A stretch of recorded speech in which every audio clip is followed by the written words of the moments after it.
Click हो जा भाई। आवाज आ रही है? स्क्रीन दिख रही है सबको?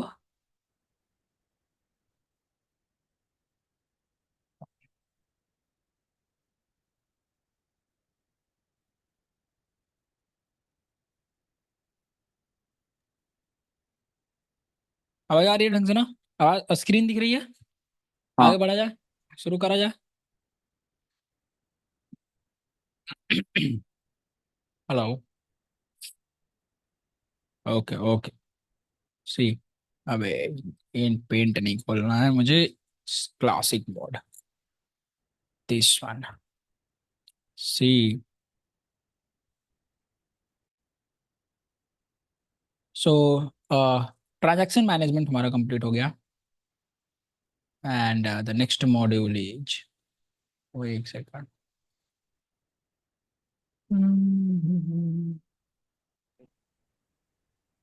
डेटा। কেনি কেনি देखिए, কেনি কেনি কেন? मॉड्यूल शुरू करने से पहले मैं कुछ আরে কে बेसिक নেই, তাই জন্য আমি কানেক্ট इंफॉर्मेशन করছি आपको। মোবাইলে। स्प्रिंग डेटा जेपीए हमें वैसे शुरू करना है, और तो उससे पहले हम जरा कुछ समझ लें। देखिए सर, आप बनाते हो जेडीबीसी का ऐप, जावा का ऐप, नॉट जेडीबीसी। आप किसके डेवलपर हो? जावा। तो भैया जावा के डेवलपर को अगर काम करना है किसी डेटाबेस सॉफ्टवेयर के साथ, let's say this is database software. अब इस डेटाबेस सॉफ्टवेयर के साथ काम करने के लिए MySQL, PostgreSQL, Oracle, okay, MSQL, Microsoft and ETC, कोई भी डेटाबेस है। अगर किसी डेवलपर को जो जावा में एप्लीकेशन आपका डेवलप कर रहा है उसको काम करना है किसी डेटाबेस से इंटरेक्ट करना है, उसके ऐप को इंटरेक्ट करवा करके कुछ काम करना है, तो आपको पता आप क्या यूज करते हो बीच में? Here for the interface, what you use? तो जेडीबीसी कम्स इनटू पिक्चर। अगर जेडीबीसी यूज नहीं करना चाहते हो, कुछ और शॉर्टकट्स ढूंढना चाहते हो, ओआर मैपिंग, अरे ओआरएम ऑब्जेक्ट रिलेशनल मैपिंग, ना, जेडीबीसी या Hibernate. Hibernate is what boss? ORM framework ना, दैट्स इट। तो अब ये ओआरएम है क्या भाई? Object relational mapping. What is ORM?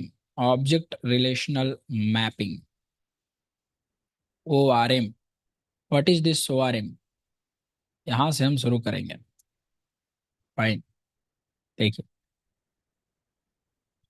Object relational mapping, तो मैपिंग जो है एक प्रोसेस है। मतलब ओआरएम में, इस पूरे टर्म में, ORM stands for object relational mapping. तो इसमें मैपिंग का क्या काम है? ये है क्या? It is the process, it is the process of mapping your Java classes. Okay, which one boss? Entity class, entity class, you got it? Java classes object, entity class object with the database table, database table and properties of java classes, है ना, means entity class, again entity class, okay, with the database table columns, you got it? Database table columns, and this object of your Java class, again nothing but entity class की बात कर रहा हूं, बार बार highlight कर रहा हूं यहाँ पे, ठीक है? ये इसका ऑब्जेक्ट जो आपका एंटिटी क्लास का है, ये क्या रिप्रेजेंट करता है boss? This represents what? Represents the database, database table record. ठीक है, समझ गए? इसके ऑब्जेक्ट क्या ये रिप्रेजेंट करेगा, है ना? Having synchronization, having synchronization is the right word. Okay, तो कहने का ये मतलब है, अब बोलोगे अरे सिंक्रोनाइजेशन से क्या लिख दिया मैंने? अरे कुछ नहीं, जब ऑब्जेक्ट की प्रॉपर्टीज की वैल्यू चेंज करोगे तो डेटाबेस में टेबल में जो कॉलम होंगे उनकी भी वैल्यू चेंज होगी, राइट? अरे कॉलम रोज जो भी रिकॉर्ड्स है वो चेंज होगा ना बॉस। तो सिंक्रोनाइजेशन का मतलब क्या हुआ यहाँ पर? यहाँ पर इसका क्या मतलब हुआ कि if you modify the properties value of your entity class, समझ गए, of your entity class, then database table database table records will be modified to, this is in synchronization, got it, synchronization, समझ गया ना? That's the meaning of simple. तो आपके पास entity class होता है और आपके पास डेटाबेस सॉफ्टवेयर होता है। तो जब आप डेटाबेस सॉफ्टवेयर में डेटाबेस टेबल बनाते हो और टेबल में फिर कॉलम बनाते हो, तो उनके रिकॉर्ड्स को आपको जावा के थ्रू मैच करना है। तो एंटिटी आपने पढ़ा है, पर यहाँ हम थोड़ा सा समझने की कोशिश करेंगे कि क्या ओआरएम मैपिंग बेस्ट है, किस लेवल तक बेस्ट है, कौन से सिचुएशन में हमें ओआर मैपिंग का यूज करना चाहिए, कौन से सिचुएशन में जेडीबीसी यूज करना चाहिए, मेरा बताने का ये अभी मतलब है, ठीक है। अच्छा, सिर्फ यही नहीं, एंड वाइसा वर्सा भी, and वाइसा versa means what boss? अगर मैं रिकॉर्ड में चेंजेस कर रहा हूं डेटाबेस टेबल के, समझ पा रहे हो, अगर मैं डेटाबेस टेबल के रिकॉर्ड में चेंजेस कर रहा हूं, तो वो रिफ्लेक्ट कहाँ होना चाहिए? एंटिटी क्लास के प्रॉपर्टीज जब आप गेट करोगे तब, ठीक है बॉस। तो एंटिटी क्लास, इसी को क्या बोलते हैं? Entity class. इसी को क्या बोलते हैं? Domain class. इसी को क्या बोलते हैं? Persistence class. Okay, persistence class, same name है boss. Sometimes models, got it, model class और models whatever you say. तो ये आपका हुआ एंटिटी क्लास, सब एक ही नाम है, ठीक है, सब एक ही नाम है। फॉर एग्जाम्पल, एक एग्जाम्पल के थ्रू मैं कोड लिखता हूँ, ऑलरेडी हम अब तक करते आए हैं, आप इससे अवेयर हो गए। Public class, let's say customer, okay, customer implement serializable, it is not required but it is highly recommended, right? Public class customer implements serializable, ठीक है बॉस। अब यहाँ पे हम क्या करेंगे? Private, let's say int ID, okay, primary key वगैरह, private string customer name, समझ रहे हो, private, okay, string address customer address, okay boss, private string email, got it, again what we have, private, चलो fine, this much is enough to make you understand this things. तो ये कुछ data हुए, ये properties हुआ, इसके respective setters and getters, got it, setters and getters, to set the value और to get the value, समझ रहे हो ना? तो अगर एक एंटिटी क्लास की बात आएगी, जब आप कोई एप्लीकेशन डेवलप करोगे और अगर एंटिटी क्लास की बात आई, तो सिर्फ कोड में नहीं सोचना है अब, now think by the database way also, ठीक है। तो कहने का मतलब ये हुआ कि अगर मैंने यहाँ पे कोई एंटिटी क्लास लिखा है, तो इसका मतलब ये हुआ कि एक ऑब्जेक्ट, इसका एंटिटी क्लास का एक रिकॉर्ड को रिप्रेजेंट करेगा, दूसरा ये जो टेबल नेम है, समझ रहे हो, ये कस्टमर क्लास नेम, यहाँ जो टेबल नेम होगा इसका कुछ, समझ गए, लेट्स से क्या हुआ यार इसको, customer underscore table, this is your table name, dB table, समझ गए, कस्टमर टेबल। तो this class will represent the table, class आपके टेबल को रिप्रेजेंट करता है। क्लास किसको रिप्रेजेंट करेगा बॉस? टेबल को। इसके प्रॉपर्टीज, समझ गया, इसके प्रॉपर्टीज किसको रिप्रेजेंट करेगा? ये this properties, this variables, instance variables, किसको? इसके कॉलम को इस टेबल में जो है, ठीक है। तो आईडी, नेम, समझ गया, then address and then email, okay, address and email,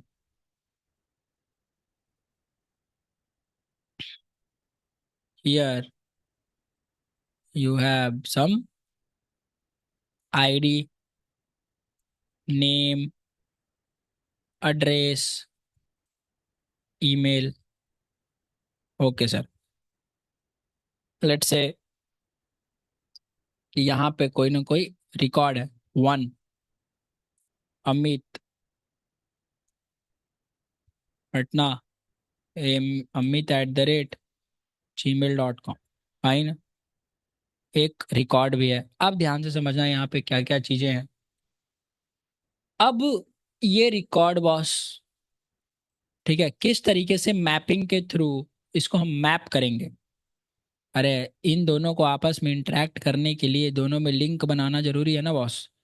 they both both should be connected और नॉट। आपका ये कस्टमर और इस टेबल को आपस में इंटरैक्टिव काम, जो भी अपना ये काम करेगा बॉस, अगर हम यहाँ को चेंज करते हैं तो यहाँ रिफ्लेक्ट होना चाहिए, अगर यहाँ चेंज करते हैं तो इसके गेटर्स में रिफ्लेक्ट होना चाहिए डेटा, अगर हम गेट करेंगे तो अब यहाँ पे दोनों के बीच क्या होगा, मैपिंग। मैपिंग समझ गए, द प्रोसेस ऑफ मैपिंग, यही मैप कर देना ताकि ये दोनों एक दूसरे के साथ अब इंटरेक्टिव तरीके से काम कर सके सिंक्रोनाइजेशन में हो करके। ठीक है, तो अब क्या होगा, यही बीच में मैपिंग होगी ना, समझ रहे हो, यहाँ पे इन दोनों को काम करने के लिए जावा में यहाँ मैपिंग होगा। फाइन, तो अब मैपिंग कैसे हो रहा होगा समझना यहाँ पे आप। तो मैपिंग कुछ इस प्रकार से होगी, मान लो ये मैं लिख देता हूँ, this is your O R mapping, O R M. O R mapping means O R M, short short form, okay, O R mapping, O R M, object relational mapping. तो इस साइड पे क्या है, customer, that is what, Java class. Fine, this is your Java class, customer dot Java. ठीक है sir, हमारे पास customer Java class है, इसके पास कुछ ना कुछ प्रॉपर्टीज भी तो है। हमने कहा जी सर, क्या क्या है, आईडी, और क्या है सर, हमने कहा नेम, ओके, और क्या प्रॉपर्टीज था, मेल, ओके, और क्या प्रॉपर्टीज था, हाँ, ID, name, email, address. Fine, अब इस साइड आपके पास क्या है, टेबल, कस्टमर अंडरस्कोर टेबल। इसमें कॉलम क्या है, इसमें भी कॉलम है, आईडी। अच्छा, कॉलम नेम सेम होना चाहिए, नहीं boss, you can take whatever you want, you can take whatever you want, let me take C_नेम, कोई दिक्कत वाली बात नहीं है, समझ में आना चाहिए आपको। ईमेल, कॉलम नेम सेम रहे नहीं रहे उससे कोई भी मतलब नहीं है, ओके। एड्रेस, ठीक है, तो ये हो गया आपका। सो ये क्या हुआ इतना दूर, these all are nothing but, these all are nothing but columns, right ना, these are columns and these are what, properties। so ये है जावा क्लास के प्रॉपर्टीज, ये these all are Java class properties, Java class properties. ठीक है, अब आपको object relational mapping करवाना है, एंटिटी का ऑब्जेक्ट किससे मैप होगा, इस कस्टमर टेबल से, तब ना एक रिकॉर्ड बनेगा एक ऑब्जेक्ट का मतलब। तो मैपिंग कराने के लिए, समझ रहे हो, यही मैपिंग कराने के लिए बीच में कोई ना कोई चाहिए। तो हमने कहा अब कौन है जी बीच में, समझ गए, बोलिए। तो इसी को बीच, बताओ क्या हो सकता है बीच में, अरे कोई सॉफ्टवेयर, कोई फ्रेमवर्क, समथिंग समथिंग, राइट। तो यहाँ पर अब आपका क्या अवेलेबल हो जाएगा, ORM फ्रेमवर्क, समझ गए। ये बीच में क्या आ गया, यहाँ पे, यहाँ पे आया आपका ORM, समझ गया ना, ऑब्जेक्ट रिलेशन मैपिंग किस तरीके से हो रहा है। यहाँ पे आया ORM, ORM सॉफ्टवेयर फ्रेमवर्क या टेक्नोलॉजी, समझ गए, कुछ ना कुछ आपको ये ORM चाहिए। समझ में आ रही है बात, इस तरीके से ये काम होगा। बात समझ में आया, आया ना, बोलो।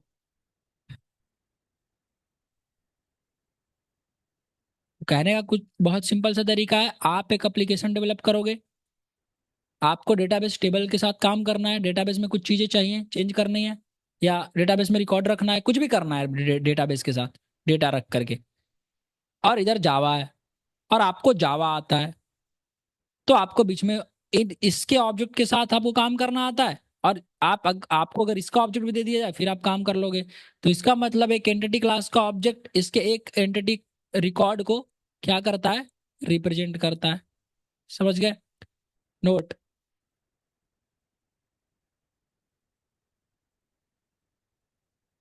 नोट। समझिए।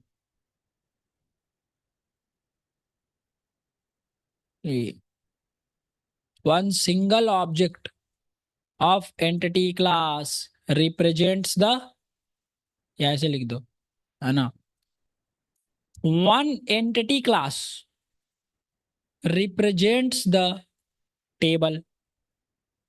समझ गया? entity class represents the database table, not one।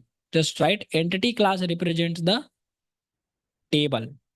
okay boss, database table, db table, like this। now one entity class object represents the one record in the database table। समझ गया? now entity class properties represents db table columns। इतना हमें पता है। ठीक है जी, good. अब देखिए, ओआरएम मैपिंग में या ऑब्जेक्ट रिलेशनल मैपिंग में क्या होता है, in OR mapping, in OR mapping you can perform CRUD operations, you can perform CRUD operation, इसी को कर्ड बोलते हो कभी कभी, ठीक है, CRUD कर्ड जो भी आपको बोलते, CRUD ऑपरेशंस, ओके, इन डीबी टेबल रिकॉर्ड्स, इन डीबी टेबल रिकॉर्ड्स डायरेक्टली, किस तरीके से boss, through, directly through objects without dealing with JDBC code and writing complex SQL queries, and without writing complex SQL queries। That's the whole thing। समझ रहे हो ना? मान लो इस table में आपको ये रिकॉर्ड इंसर्ट करना है, एक तो तरीका ये है कि JDBC यूज करो, दूसरा तरीका है ORM यूज करो। ORM मतलब कोई ORM फ्रेमवर्क, जैसे एक हाइबरनेट है, टॉप लिंक है, इक्लिप्स, ओके, आई बैटिस है, ठीक है, तो इन सब का यूज करो। तो आप इजिली ORM में क्या करते हो, इन OR mapping you can perform CRUD operations in database table records directly through object records without dealing with the JDBC code and writing complex SQL queries. ठीक है, तो हमने कहा कि अब देखिए भाई, इसके लिए तो आपको कुछ ना कुछ लिखना पड़ेगा ना, persistence logic. Okay, so to perform any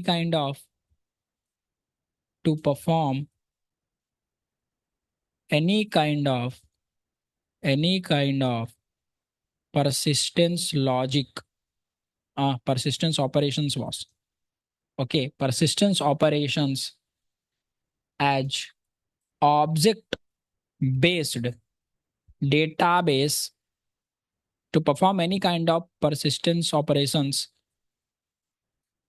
or to write any kind of any kind of persistence logic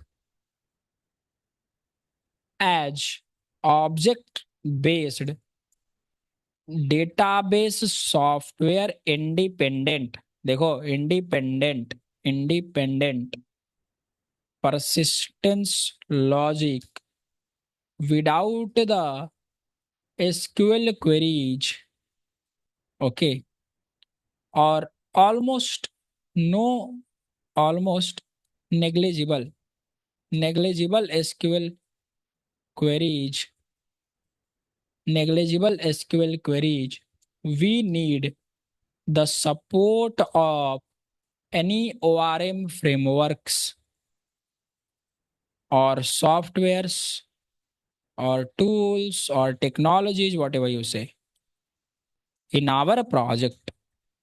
In our project. ठीक है sir. What one boss? Example. Hibernate, the most widely used. Okay. Given by Softtree, acquired by Red Hat. Red Hat ने इसको भाई खरीद लिया, acquired कर लिया. Most popular, the best choice as one. अगर ORM फ्रेमवर्क में यूज करना है तो you have Eclipse link boss. ठीक है, इक्लिप्स लिंक भी होता है, फ्रॉम इक्लिप्स के द्वारा दिया गया है. Then you have TopLink. Okay, you have TopLink from Oracle.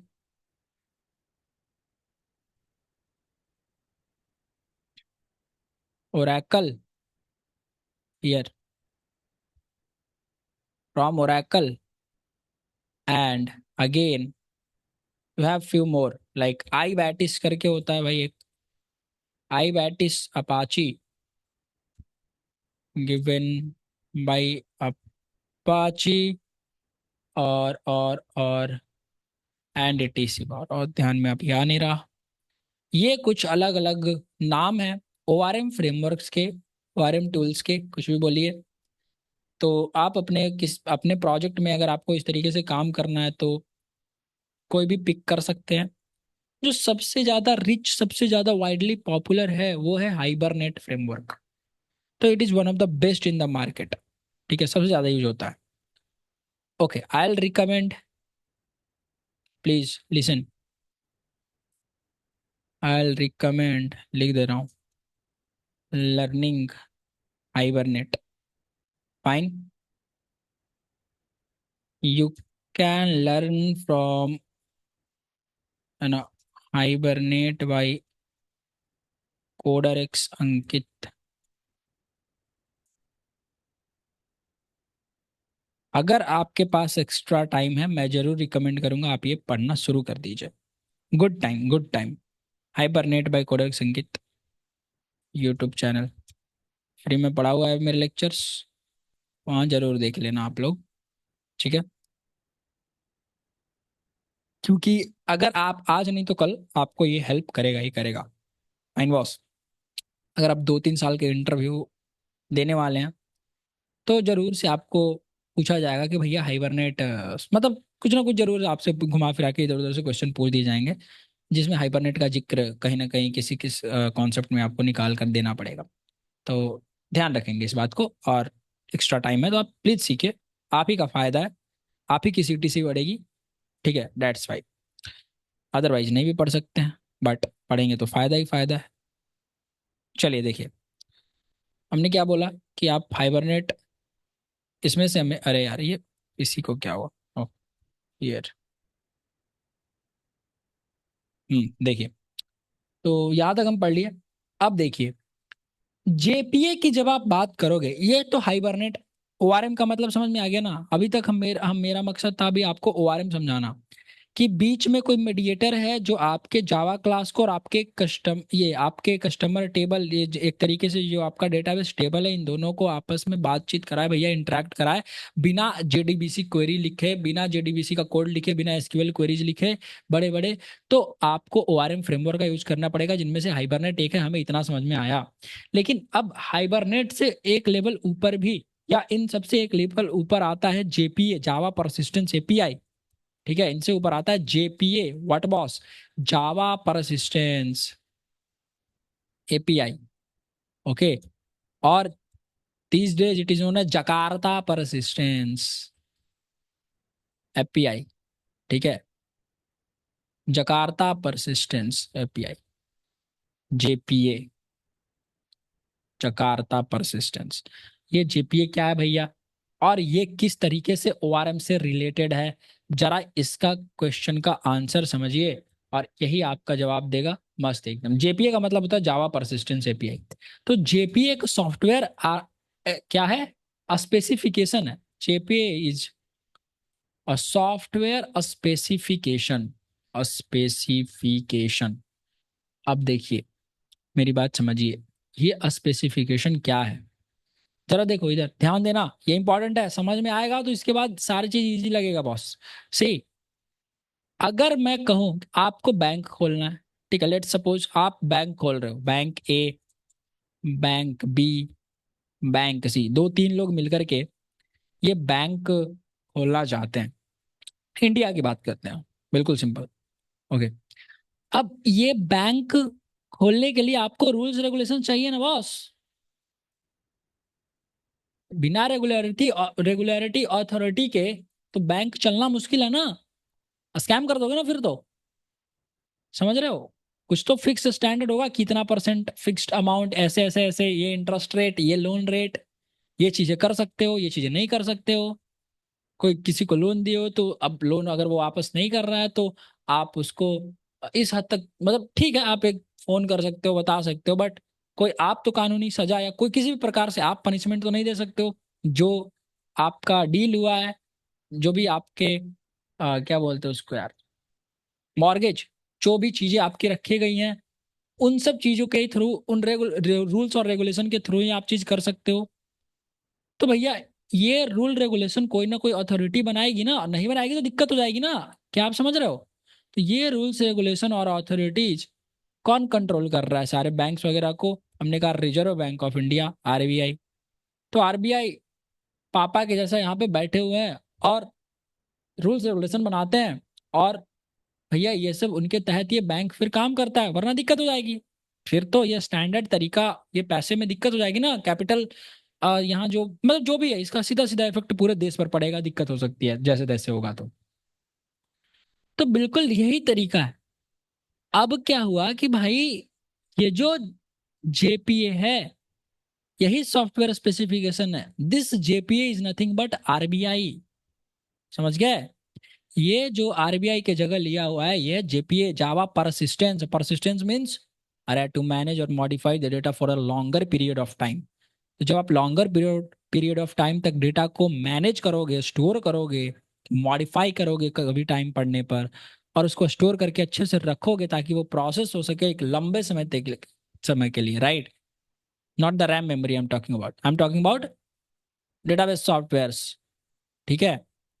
तो जब वो परसिस्टेंस होगा, तो भैया परसिस्टेंस करने के बहुत सारे तरीके हैं ना। मतलब कि सॉफ्टवेयर कंपनीज तो डेटाबेस सॉफ्टवेयर तो बहुत सारे बैठे हुए हैं, राइट, सिंपल। तो भैया कोई भी कल को ओआरएम फ्रेमवर्क निकाल दे, तो आप सोचो एक डेवलपर कितना पढ़ेगा। दिक्कत हो जाएगी ना मार्केट में। क्या बात समझ में आ रहा है बॉस। अरे जावा है ना, इस जावा से रिलेटेड कल को एक्स एक्स कोई ओआरएम आ गया, कल को वाई ओआरएम आ गया, जेड ओआरएम आ गया।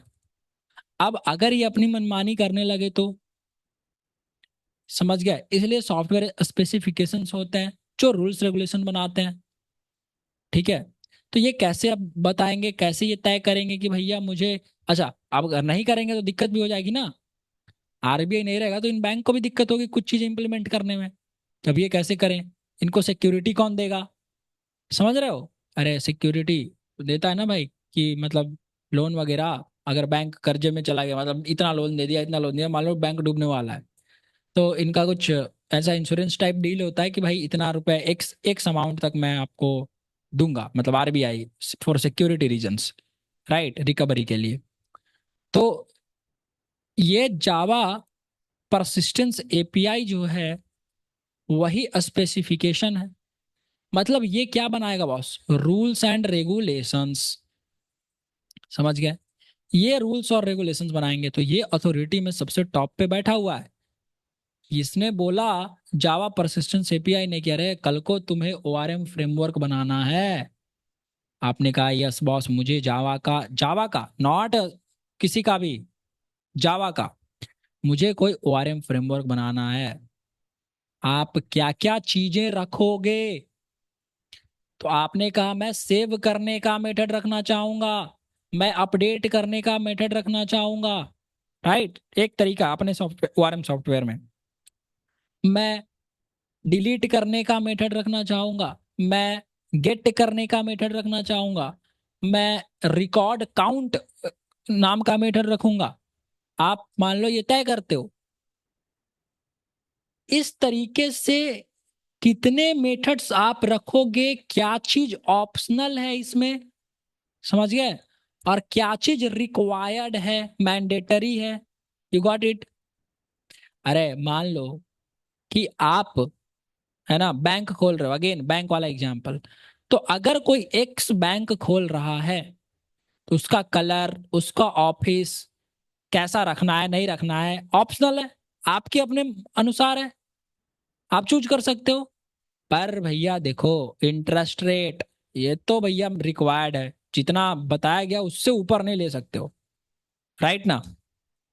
जो पेपर मॉर्गेज में ले सकते हो बस वही अलाउड है जो आरबीआई कह रहा है, उससे ज्यादा नहीं कर सकते हो। खुद नहीं दे रहा है तो उसका रिकवरी करने का तरीका तुम खुद नहीं डिसाइड करते हो, राइट, मारपीट नहीं कर सकते हो। तो some things are optional and some things are required और मैंडेटरी। तो जेपीए ने कहा कि सुनो, अगर तुम्हें, ठीक है, मान लो मैं बनाने वाला हूं एक ओआरएम फ्रेमवर्क, तो मैं किस कहाँ जाऊंगा, किस अथॉरिटी के पास, जेपीए के पास। तो मैं कहूंगा जेपीए भैया, ठीक है, इस जेपीए को बोलूंगा कि मुझे एक ओआरएम फ्रेमवर्क बनाना है, मुझे बताइए क्या क्या करना है, रूल्स रेगुलेशंस क्या है। तो इसने कहा रे सुनो, तुम्हारे पास ये जो रिकॉर्ड काउंट का ऑप्शन है जो तुम रखना चाहते हो, ये चीजें भैया पहले मैंडेटरी हैं, दीज मेथड्स आर मैंडेटरी। और रिकॉर्ड काउंट का ऑप्शन आप रखो या ना रखो वो आपके ऊपर डिपेंड करता है। रखोगे तो अच्छी बात है, नहीं रखोगे तो भी कोई दिक्कत नहीं है, ठीक है। तो ये रिक्वायर्ड है। कौन कह रहा है, जेपीए कह रहा है, समझ गए।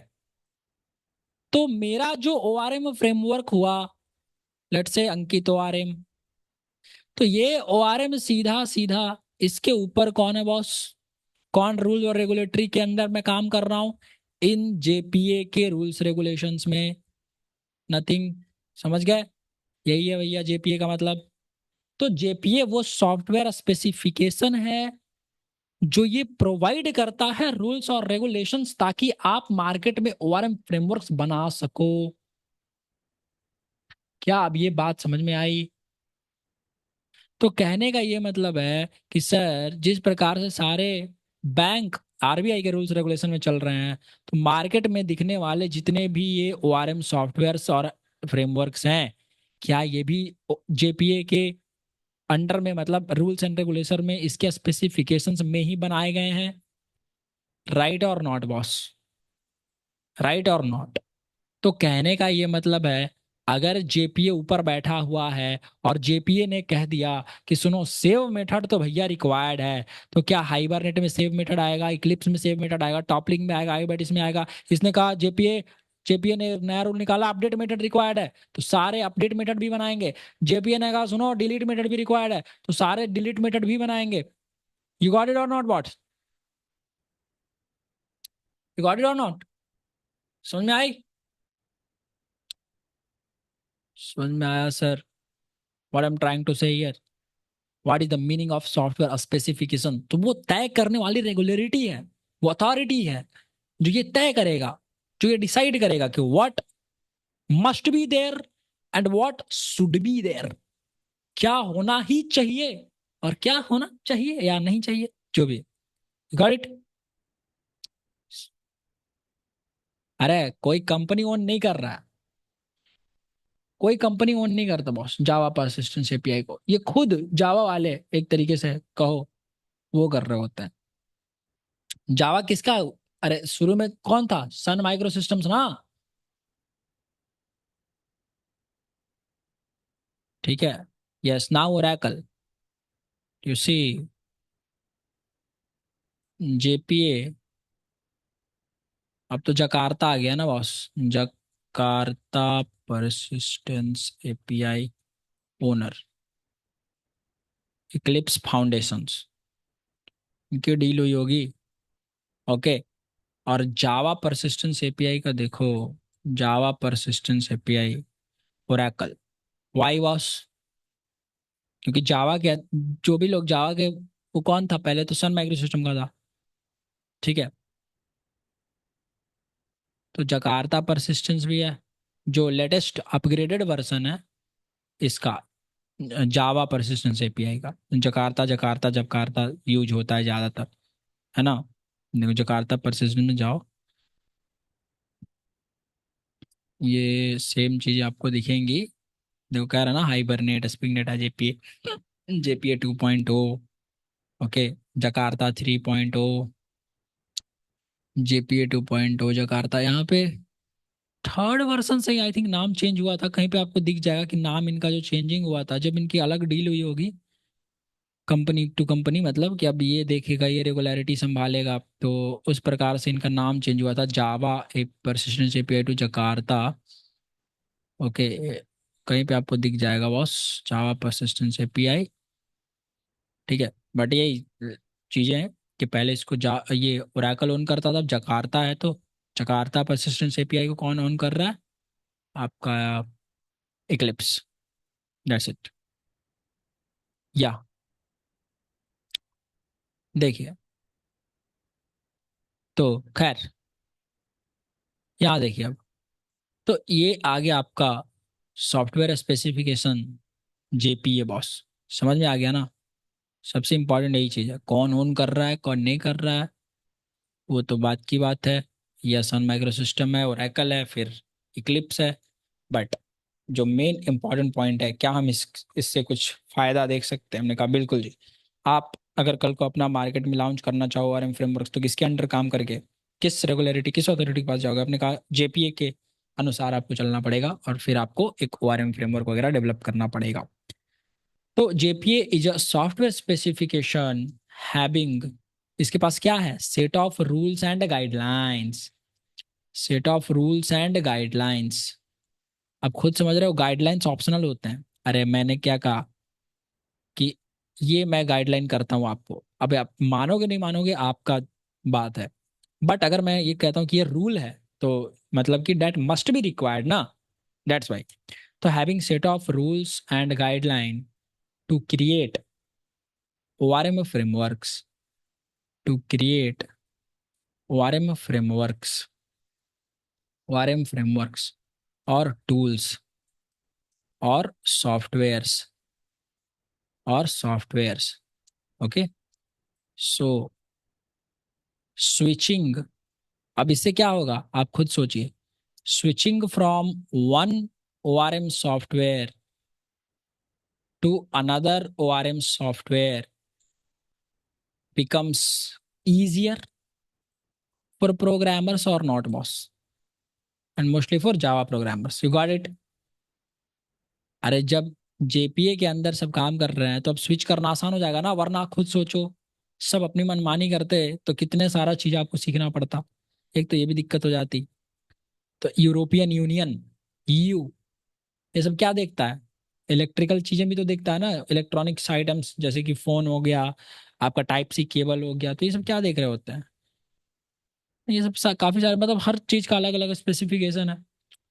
ठीक है। तो JPA is there, this was firstly started by the Sun Micro System, then Oracle, Sun Microsystem, then Oracle, and then Jakarta, Eclipse।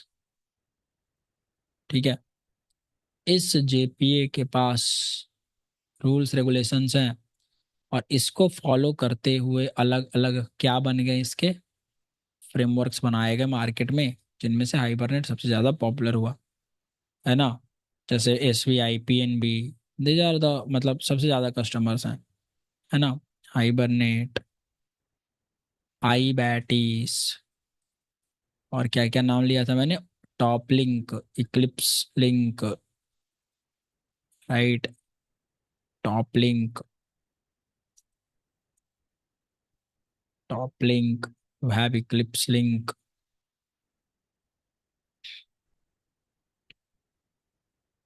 Okay, Eclipse link, right, like this. Okay, समझ गया सर। तो अच्छा, एक तरीके से कहने का ये मतलब है, एक और तरीका है कि मान लो अब ये स्पेसिफिकेशन है, तो ये क्या दिए गए होंगे, जैसे जेपीए। तो जेपीए क्या हो गया एक तरीके से, अरे आपका थ्योरी पार्ट हो गया, just for the implementation, right. So JPA अगर आपका थ्योरी है, तो इसका इम्प्लीमेंटेशन, थ्योरी का रियल प्रैक्टिकल कौन लिख रहा है, कौन कर रहा है, ओआरएम। समझ गया, ORM, real implementation, real implementation, समझ गया। अच्छा मुझे एक चीज बताओ, जैसे अगर आपको कोई चीज रूल्स बताना है, कहने का मतलब है कि आप जो इंडिया में रिमोट बन रहे हैं, टीवी के रिमोट, मान लो उसकी अथॉरिटी आपके अंडर दे दी जाती है कि क्या उन रिमोट में होना चाहिए, क्या नहीं होना चाहिए, तो आप क्या करोगे, है ना। कुछ चीजें मस्ट होंगी, कुछ चीजें ऑप्शनल आप रखोगे कि ये बटन ऑप्शनल होंगे, ये बटन्स मस्ट रिक्वायर्ड होंगे। अरे करोगे ना बॉस। तो अगर कोडिंग करोगे, तो रिक्वायर्ड जो 100% चीजें हैं, जो 100% इम्प्लीमेंट करवाना है दूसरों में, तो आप क्या करोगे, वो रिक्वायर्ड ही है, तो उसको कैसे लिखोगे, वो किस वे में कोड करोगे, सोचो, खुद सोचो, खुद सोचो।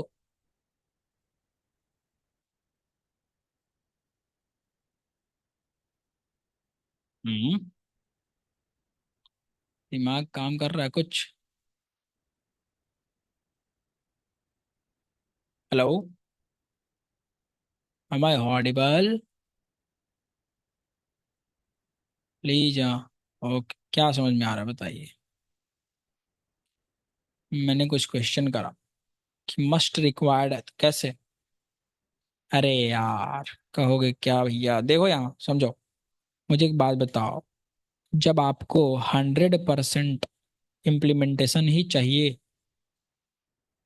किसी से, तो कोडिंग अगर मैं इंटरफेस में लिख दूं कि सुनो भाई, ये सेव मेथड है, ओके, ये गेट मेथड है, ओके, ये ये रीड मेथड है, डिलीट मेथड है, और ये अपडेट मेथड है, समझ में आया बॉस।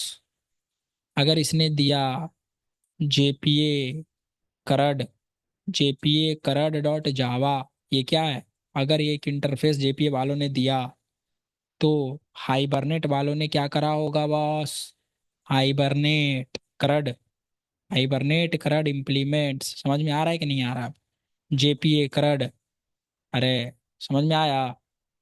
तो भैया यहाँ पे क्या होगा, सेव का इम्प्लीमेंटेशन, गेट का इम्प्लीमेंटेशन, डिलीट का इम्प्लीमेंटेशन देना ही पड़ेगा कि नहीं पड़ेगा, समझ में आ रहा है।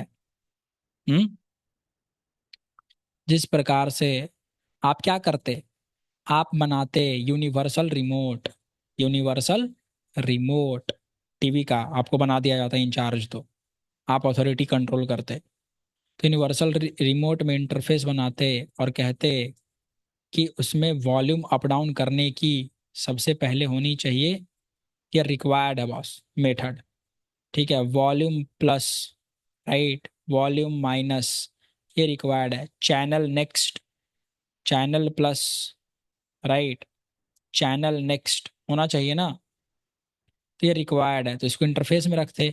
अच्छा कुछ चीज कहते कि रखना है तो रखिए, वरना नहीं रखना है तो मत रखिए। अरे तो 0 to 100%, 0 to 100% abstraction can be achieved by where, abstract class, समझ गए।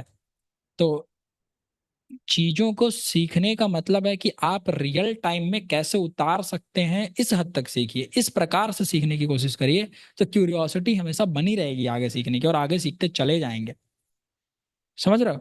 तो आप एक बनाओगे abstract class, right, universal remote करके, universal remote, abstract universal abstract remote, whatever जो भी आप नाम दे दोगे।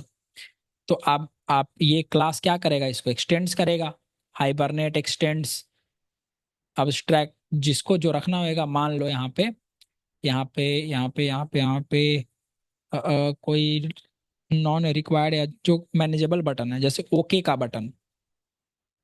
तो ओके का बटन लेट से, या चलो अगर ओके नहीं तो और भी क्या बॉस, और भी डॉल्बी, है ना, डॉल्बी, डॉल्बी एटमॉस। ठीक है, एटमॉस होता है, एटम्स होता है, बट डॉल्बी एटम्स जो भी है। तो क्या बोल रहा था भाई मैं, हाँ, अगर ये डॉल्बी एटमॉस का फीचर रिमोट में देना है ऑन ऑफ करने का, तो कोई कंपनी नहीं भी देगी, कोई कंपनी देगी भी। तो अगर रिक्वायर्ड है तब तो यूनिवर्सल रिमोट कर देना बॉस, मतलब कि तब तो इंटरफेस में रखना पड़ेगा ये मेथड। अगर 50-50 है, काम चलाया जा सकता है, तो abstract class can have the body और यू कैन लीव इट और नॉट, राइट। abstract क्लास मतलब मेथड, यस ना बॉस। तो ये चीजें समझ में आई। तो इसका मतलब ये जेपीए वालों ने, अगर आपको बनाना है कोई ओआरएम फ्रेमवर्क, तो आप जब जेपीए के वेबसाइट पर जेपीए के पास जाओगे पढ़ोगे, तो जेपीए कहेगा कि सुनो रे जावा डेवलपर, आपको काम करना है कोई ओआरएम फ्रेमवर्क में, आपको ओआरएम फ्रेमवर्क बनाना है, तो ये लो मेरा बंडल, मतलब ये लो मेरा पैकेज।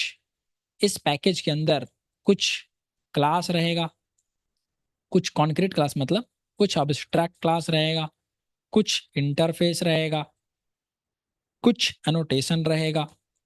इनको पढ़ो, और उसी प्रकार से, जैसे एक एग्जाम्पल दिया मैंने कि क्रड, है ना, क्रड, क्रड दिस इंटरफेस, है ना, यहाँ रहेगा जेपीए क्रड, जेपीए क्रड नाम से। इसमें 4 मेथड्स हैं। तो जब आप अपने हाइबरनेट या अब बनाओगे आप, लेट से एक्स, ओके, या लेट से मैं बना रहा हूँ Ankit ORM, Ankit ORM CRUD, okay, implements, implements JPA CRUD, ऐसे लिखूंगा। तो मुझे सारा का सारा मेथड का डेफिनेशन बॉडी उसका देना पड़ेगा जो भी होगा। ठीक है, तो सेव, है ना, गेट, अपडेट, डिलीट, मान लो ये था, तो सारा मस्ट 100% रिक्वायर्ड है, तो मैंने ये दे दिया, समझ गए। तो इसका इम्प्लीमेंटेशन दिया।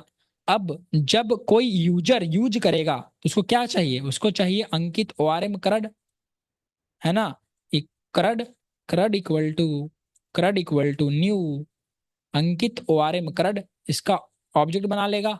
समझ पा रहे हो बात को। और क्रड डॉट सेव मेथड चला लेगा, यहां पर एंटिटी पास कर देगा। ठीक है, तो ये तो प्रोग्रामर करेगा, this is the Java developer, this is the Java developer code. तो जावा का डेवलपर प्रोग्रामर होगा। और ये वाली चीजें कौन बना रहा है, इसका इम्प्लीमेंटेशन वगैरह कौन देगा। अरे जो अंकित ओआरएम का कंपनी जो बना रहा है ना, अंकित ओआरएम जो सॉफ्टवेयर बना रहा है ना, ये कंपनी, इसके प्रोग्रामर देंगे, ये बनाएंगे। जितना फीचर रिच करोगे उतना मार्केट में पॉपुलर होगा। बात समझ में आई बॉस।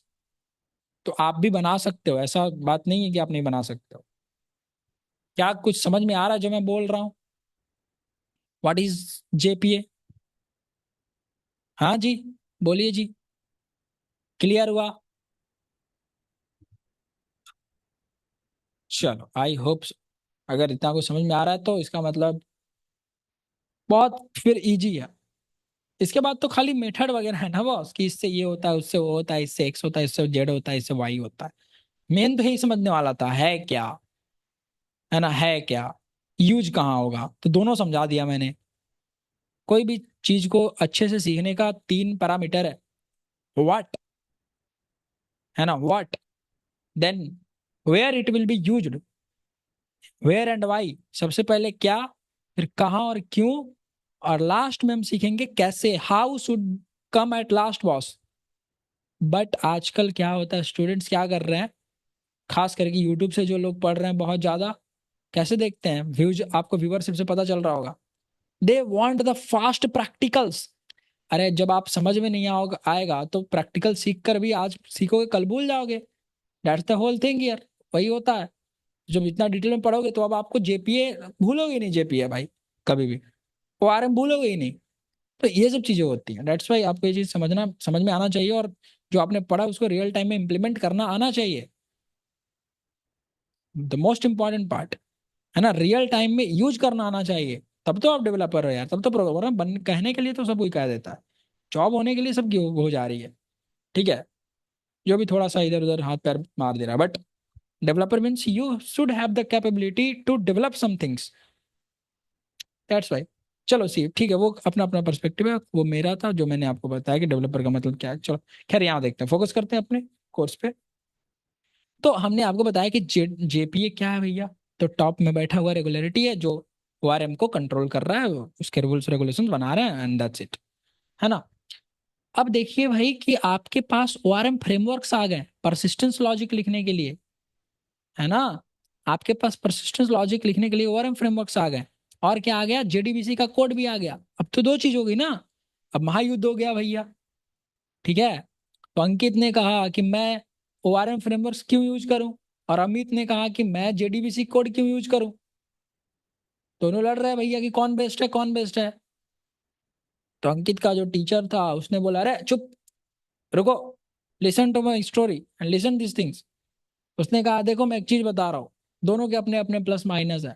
तो क्या कहा होगा, so see, when should you choose JDBC and when should you choose Hibernate framework, और let's say any ORM framework, let's say Hibernate. तो आपको ये कब चूज करना चाहिए, for what boss, for developing और राइटिंग परसिस्टेंस लॉजिक्स, समझ गया ना। परसिस्टेंस लॉजिक लिखते हैं ताकि परसिस्टेंस ऑपरेशन परफॉर्म करवा सकें अपने डेटाबेस पे, अपने जावा के एप्लीकेशंस के, ताकि हम डेटा के साथ मॉडिफिकेशन कर सकें, है ना। See here, if your application is getting huge amount of data by batch processing, है ना, बाई बैच प्रोसेसिंग, है ना, batch by batch data, batch by batch, अरे बहुत सारा डेटा एक साथ, उसको बैच बोल रहे हैं, बैचिंग बोल रहे हैं, है ना, एक बैच। मान लो कि आप कुछ मैन्युफैक्चर करते हो, लेट्स से मैं क्या नाम लूँ, मैं क्या नाम लूँ, क्या नाम लूँ, चलो ऑयल ले लेते हैं, एडिबल ऑयल, खाने वाले जो ऑयल होते हैं, ठीक है। तो ये अगर आप सरसों का तेल अगर आप मार्केट में मैन्युफैक्चर कर रहे हो, इन द सेंस कि सरसों से तेल एक्सट्रैक्ट करके उसको अच्छे से बॉटलिंग करके बेच रहे हो, तो आपने क्या करा कि एक महीने का ये प्रोसेस चलाया, लेट्स से। तो एक महीने में वो सारी चीजें आ गई कि मतलब मार्केट में ले आया, और आपने 1,000 बॉटल्स बेच दिए या मार्केट में उतारा, समझ गए, इनको डिस्ट्रीब्यूटर के पास भेज दिया। तो आप इसे क्या बोल रहे हो, वन बैच, समझ गए, वन बैच। तो कभी ध्यान से पढ़ना, किसी भी मैन्युफैक्चरिंग जो डेट होते हैं, या कोई किराना के स्टोर पे जाओगे तो कभी ना उनके बोड़े पर, उन बैग्स पर, जो जूट के बैग्स होते हैं, जो भी बैग्स होता है बड़े बड़े, तो उनमें मैन्युफैक्चरिंग बैच भी लिखा हुआ होता है, ठीक है। मतलब बैच नंबर, मतलब इस वो बैच नंबर कोई होगा कि हाँ इस बैच से ये चीज यहाँ तक पहुंचा है, ताकि उनका डेटा मिलता रहे कि यहाँ यहाँ गया है कंपनी को, ताकि वो और अच्छे से मार्केटिंग कर सकें, डेवलपमेंट कर सकें, ठीक है ना, बहुत समझ में आ रहा है। तो बैच मतलब multiple data in a single go, एक टाइम में मल्टीपल डेटा। तो अगर आपका एप्लीकेशन बहुत बड़ा है, जहां पर डेटा का प्रोसेसिंग बहुत ज्यादा हो रहा है, बड़ा बड़ा हो रहा है एक साथ, जैसे नेटफ्लिक्स, जैसे फ्लिपकार्ट, जैसे amazon, they are producing data in batch, समझ गए। तो if your application is getting huge amount of data batch by batch processing, then go for, खुद सोचो, अगर आप सोच रहे हो हाइबरनेट ओआरएम तो गलत बात है भाई, go for JDBC rather than OR mapping. अब बोलोगे क्यों, हमने बोला बताता हूं, वेट करो। Because to process more data at larger scale at a time, मतलब इन सिंगल को, in JDBC you must need one result set object, result set object में मल्टीपल डेटा, बहुत सारे डेटा एक टाइम में हो सकते हैं। पहले तो ये समझेंगे। Whereas, whereas, okay, in OR mapping, मतलब object relational mapping, OR mapping frameworks needs more objects to process, okay, more data at larger scale, okay, larger scale, at a certain times, है ना, larger scale, due to which, अब ज्यादा object create होगा आपके application में, due to which application, application में crashes sometimes, समझ गए, crashes sometimes because of large number of object creation, large number of object creation. अरे कभी मेमोरी लीक हो सकता है, कभी कुछ हो सकता है, कभी कुछ हो सकता है, कभी सिस्टम आउट ऑफ रिसोर्सेज हो सकते हैं, है ना बॉस। एग्जाम्पल, एग्जाम्पल ये सिचुएशन के लिए क्या है, आधार कार्ड सिस्टम, रजिस्ट्रेशन सिस्टम। तो आप खुद सोचो कि डेली कितने आधार कार्ड बन रहे होंगे। तो ये बैच बाय बैच प्रोसेस हो रहा होगा, हर दिन के हिसाब से ना, 10 लाख, 1 लाख, या अपडेट हो रहा होगा उनमें, तो बैच बाय बैच। तो अगर आपने गलती से हाइबरनेट में कोड लिख दिया, एप्लीकेशन फट जाएगा बस। 1 लाख हर एक घंटे, 1 लाख, 2 लाख, या 10 लाख पूरे दिन में, वो कितना ऑब्जेक्ट बनाएगा, वो तो पागल हो जाएगा आपका एप्लीकेशन। दूसरी चीज कि जो चीजों तक पहुंचने की फ्लेक्सिबिलिटी है ना, मतलब मान लो कि मैं आपको, कोई खिलौना है, ठीक है, ये खिलौने को ना अच्छे से इसके पूरे पार्ट्स को असेंबल करके देता हूं मैं, पूरे पार्ट्स को अच्छे से असेंबल करके देता हूं, तो आप इसको यूज कर पाओगे, only you can use as it is assembled. समझ पा रहे हो। तो इसकी इंटरनल चीजों की एक्सेसिबिलिटी तो आपके पास है नहीं, मैंने अनअसेंबल्ड दिया, समझ गए, अनअसेंबल्ड खिलौना, और बोला कि आप असेंबल करके खुद ही यूज करो, तो अपने नीड के अकॉर्डिंग असेंबल करोगे, है ना, अपने नीड के अकॉर्डिंग असेंबल करोगे कि हाँ ये सीट मुझे आगे लगाना है इस कार टॉय में, या पीछे लगाना है, ठीक है, या आगे वाला चक्का चौड़ा वाला होना चाहिए, पीछे वाला चक्का चौड़ा होना चाहिए, अपने नीड के अकॉर्डिंग। तो आपके पास फ्लेक्सिबिलिटी है ना अब, तो you can touch deeply into the things.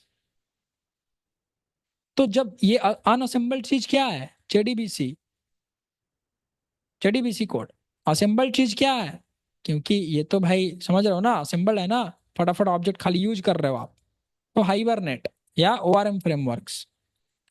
समझ में आया बात। इसीलिए बहुत बड़े बड़े कंपनीज में क्या होते हैं, डेटाबेस इंजीनियर्स, क्यों, अरे जेडीबीसी कोड में क्या रखना पड़ेगा, एसक्यूएल क्वेरीज मैन्युअली लिखना पड़ेगा, बहुत कॉम्प्लेक्स कॉम्प्लेक्स क्वेरीज भी लिखने पड़ेंगे। हाइबरनेट में कोई भी SQL queries, no SQL queries required that much, एक आध जगह कहीं कहीं जरूरत पड़ेगा तो पड़ेगा, वरना नहीं रिक्वायर्ड दैट मच। समझ में आ रहा है कि नहीं आ रहा है, बोलो, है ना बॉस। तो यहाँ पे डेटाबेस सॉफ्टवेयर, डेटाबेस इंजीनियर्स नहीं है, पर इन कंपनीज में, फ्लिपकार्ट में, अमेजोन में होते हैं, बड़े बड़े में, छोटे छोटे स्टार्टअप्स में नहीं होते हैं, क्योंकि छोटे स्टार्टअप्स का जो कंपैरेटिवली बहुत छोटे होते हैं, नए होते हैं, उनके यूजर बेस, उनके कस्टमर्स इतने ज़्यादा नहीं यूज होते हैं कि उनको बहुत ज़्यादा कॉम्प्लेक्स एप्लीकेशन का नीड हो। अगर आज के टाइम में आपको कोई स्टार्टअप एग्जीक्यूट करके देखना है, मेरा आइडिया सही चल पाएगा कि नहीं, कोई ऐप बना रहे हो उसके लिए, तो क्या उसके लिए जेडीबीसी का कोड लिखने का जरूरत है, फिर आप कैसे बना पाओगे अपना स्टार्टअप। कोई डेटाबेस इंजीनियर आएगा तब तो डेटाबेस की समझ उसको एक्स्ट्रा ऑर्डिनरी लेवल पे होगा, नहीं, आपने हाइबरनेट सीखा, आपने कोड कर दिया फटाफट, राइट, तो आपने हाइबरनेट सीख लिया, कोड कर दिया, अब धीरे धीरे आपका कस्टमर बेस बन रहा है, आज 1 लाख सब्सक्राइबर है उस ऐप के प्लेटफॉर्म पे आपके, कल 2 लाख हुआ, जैसे धीरे धीरे बढ़ोगे, आप हायरिंग करना शुरू करोगे, फिर एक दिन आपका टीम बनेगा जिसमें डेटाबेस इंजीनियर्स भी होंगे, समझ रहे हो? तो आप अपना हाइबरनेट का कोड हटा करके धीरे धीरे किस पर शिफ्ट कर दोगे? JDBC code. ऐसा नहीं है कि हाइबरनेट का नहीं रहेगा, कुछ पार्ट्स पर रहेगा, कुछ पार्ट्स में नहीं भी रहेगा। तो जहाँ कॉम्प्लेक्स चीजें होंगी जेडीबीसी कोड वहां पर चल रहा होगा। मतलब वहां पे कॉम्प्लेक्स जो एसक्यूएल क्वेरीज होंगी वो मैनुअली लिखाना पड़ रहा होगा। तो मैनुअल का पावर हमेशा रहता है। तो बहुत लोग ऐसा कहेंगे आपको मार्केट में, अगर आप नए रहोगे तब, ठीक है, या जो नूब होंगे वो बोलेंगे, मैं सही बोल रहा हूँ, ठीक है, कि भाई जेडीबीसी आउटडेटेड हो गया। ठीक है, मतलब एक खींच के तमाचा मारना अपने मन में उनको जो ऐसा बोलेंगे। समझ रहे हो जेडीबीसी की पावर फील हो रही है कि नहीं हो रही है? भाई डीपली चीजों तक टच कर सकते हो ना, जितना आपको रिसोर्सेज दिया जाए, जितना इंटरनली खोल करके चीजें लेयर बाय लेयर दिया जाए, उतना अपने नीड के अकॉर्डिंग मॉडिफाई कर पाओगे। तो कोई डेटा कैसे आ रहा है, कोई नहीं आ रहा है, सब जेडीबीसी में आप वो सब चीजें मैनेज कर सकते हो। तो ये जेडीबीसी भैया आउटडेटेड नहीं है। जब मैं बोलता हूँ तो मैं मैंने भैया एक वीडियो बहुत ज्यादा जो व्यूज गया था कोडरेक्स संकेत वाले यूट्यूब चैनल पे, वो स्प्रिंग बूट, मैंने उसमें क्या क्या बोला था कि भाई स्प्रिंग पर, मतलब बूट पढ़ने से पहले स्प्रिंग पढ़ो, उससे पहले जेडीबीसी पढ़ रहे हो अगर अच्छी नॉलेज है। स्टार्टिंग में भी बोला था कि जेडीबीसी सर्वलेट्स का बेसिक्स आइडिया भी है, तो बहुत अच्छी बात है, राइट ना बॉस? सो जेडीबीसी आउटडेटेड। अगर आपको डेटाबेस इंजीनियर बनना है जावा में, जेडीबीसी पढ़ो, डेटाबेस पढ़ो, बहुत सारी चीजें पढ़ो, तो चीजें, ताकि बहुत सारी चीजें इजी हो जाएंगी, है ना? मतलब अलग अलग डोमेन है ना, development, database engineers, whatever, X Y Z. So JDBC के आपले डीपली, ये सब चीजें तो रिक्वायर्ड है बॉस। ऐसा नहीं है कि आउटडेटेड हो गया, अभी भी मार्केट में एग्जिस्ट करती हैं। डिपेंड करता है कि आपके एप्लीकेशन का आर्किटेक्चर कैसे बनाया हुआ है, किस टेक लीड ने बनाया है। तो मान लो कोई टेक लीड है राहुल एक्स वाई जी, ठीक है, या एक्स, ठीक है, चलो राहुल भी हटा देते हैं भाई, राहुल बुरा मान जाएंगे फिर जो होंगे। हमने कहा कोई एक्स है, ये टेक लीड है भैया किसी एक्स कंपनी में, वाई कंपनी में, ठीक है, वाई कंपनी का कोई, ये एक्स नाम का लड़का टेक लीड है, और इसने आर्किटेक्चर बना दिया। और इसके कंपनी में जो ऐप था उसका प्लेटफॉर्म में सब्सक्राइबर्स थे, मान लो उसके मंथली एक्टिव यूजर्स थे, यूज करने वाले एप्लीकेशन के 5 लाख, 10 लाख, ठीक है, 5 लैक्स। 5 लैक्स बहुत होता है बॉस, 5 लैक्स बहुत होते हैं।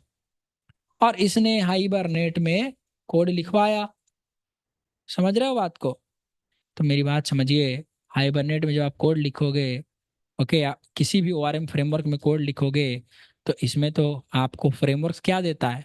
क्लासेज, इंटरफेसेज, एब्स्ट्रैक्ट क्लासेज, इनका ऑब्जेक्ट बनाओगे, कभी ये बनाओगे, कभी वो बनाओगे, कभी उस क्लास का ऑब्जेक्ट, कभी इस क्लास का ऑब्जेक्ट, ऑब्जेक्ट बनेगा, ऑब्जेक्ट बनेगा, ऑब्जेक्ट बनेगा, ऑब्जेक्ट बनेगा, ऑब्जेक्ट बनेगा।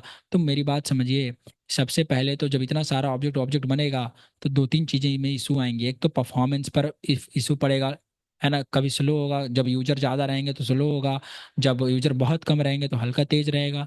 परफॉर्मेंस, मजा नहीं आएगा, जैसे तैसे काम कर रहा होगा, परफॉर्मेंस में भी स्लो, राइट। दूसरा क्या होगा, मुझे एक बात बताओ कि ये जो एक्स लड़का है जिसने इस एक्स पर्सन ने, टेकलीड जो है, इसने अगर हाइबरनेट में ऐसा कोड लिख दिया और 5 लैक्स हो रहे हैं, और इनके बार बार बहुत सारे, मान लो कि 1 लाख ऑब्जेक्ट बन रहे हैं पूरे मंथ में, 1 लाख बार ऑब्जेक्ट बन रहा है चीज़ों का उसमें, ठीक है।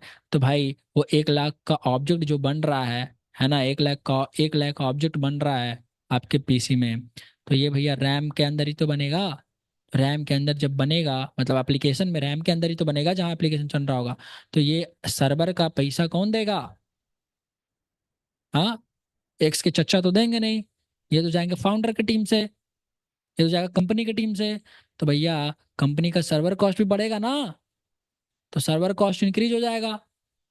तो आप डांटोगे किसको अगर आपको नहीं पता रहेगा तो? अरे डेवऑप्स इंजीनियर कैसा है, क्या पढ़ के आया है, सर्वर का पैसा कम करो, सर्वर का पैसा कम करो। अरे वो सर्वर का पैसा कैसे कम करेगा? आपके ऐप में दिक्कत है, सर्वर में लोड बैलेंसिंग, एनजिनिक्स वगैरह सबसे सही चल रहा है। तो गलत टेक लीड मिल जाएगा तो कंपनी के भैया, समझ रहे हो, डाउनफॉल हो सकता है फिर तो। That's why. और मैंने ऐसे ऐसे टेक लीड देखे, मैं क्या बताऊं, नल पॉइंटर एक्सेप्शन का मतलब जिनको नहीं पता वो टेक लीड बन जाते हैं भाई। पर्सनली बता रहा हूँ, मैंने बहुत बहुत सारे ऐसे देखे भाई कि टेक लीड बने हुए हैं जिनको नल का मतलब नहीं पता, ऐसे। मैंने कहा हद है भाई, क्या चीजें हैं। ठीक है, तो ये चीजें आप तो इसलिए आप पढ़ो तो थोड़ा रियलिटी में इसको उतारने की कोशिश करो तो समझ में आएगा। Got it. चलिए देखिए फिर। तो खैर ये सब नहीं करना है ना। इसमें कम ऑब्जेक्ट बनेगा जेडीबीसी में, तो आप एक अच्छा टेक लीड रहोगे जावा में, आपको आर्किटेक्चर बनाना होगा आपका एप्लीकेशन का। कल को आप स्टार्टअप स्टार्ट कर रहे हो, ठीक है। अब क्या करोगे, कहोगे अगर बहुत ज़्यादा यूजर्स हैं या आपको आता है जेडीबीसी कोड तो शुरू दिन से ही लिख दोगे जेडीबीसी में। अगर बहुत यूजर होने वाले हैं तो, है ना बॉस। तो आधार कार्ड रजिस्ट्रेशन एप्लीकेशन, इसमें जेडीबीसी का कोड लगेगा। Up to how much. अरे ये अब ऐसा कोई फिक्स डिसाइडेड नहीं है बॉस, ऐसा कोई फिक्स डिसाइडेड नहीं है। दिस डिपेंड्स कि आपके रिक्वायरमेंट क्या है। या सिर्फ एक ही मेथड बार बार यूज हो रहा है, कोई ऐसा एप्लीकेशन भी हो सकता है जहां सिर्फ get get get get get चलना हो। कोई ऐसा एप्लीकेशन हो सकता है जहां search search search different different type के सर्च चलना हो, डिफरेंट डिफरेंट टाइप के सर्च चलना हो। समझ रहे हो, सर्च। जैसे अमेजन पे आप सर्च करते हो तो मैं कुछ लिख के सर्च करूंगा लैपटॉप, आप कुछ और लिख करके सर्च करोगे। मतलब ऐसे लिखोगे ना कि मुझे लिखना है i5 लैपटॉप, आप लिखोगे लैपटॉप i5 प्रोसेसर, ठीक है। कोई और लिखेगा कोर i5 प्रोसेसर लैपटॉप। तो अब ये कॉम्प्लेक्स हो गया, तो यहाँ पे हाइबरनेट मत यूज करो,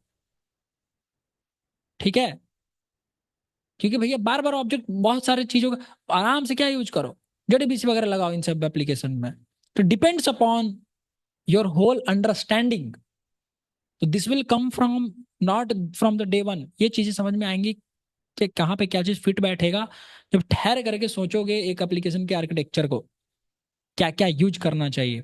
अगर सिर्फ सेव ही सेव करना है, एक एक एंटिटी एक एक एंटिटी एक एक एंटिटी, सिर्फ एक एक एंटिटी सेव करना है, तो better to go with Hibernate. Short code है, आराम से काम हो जाएगा।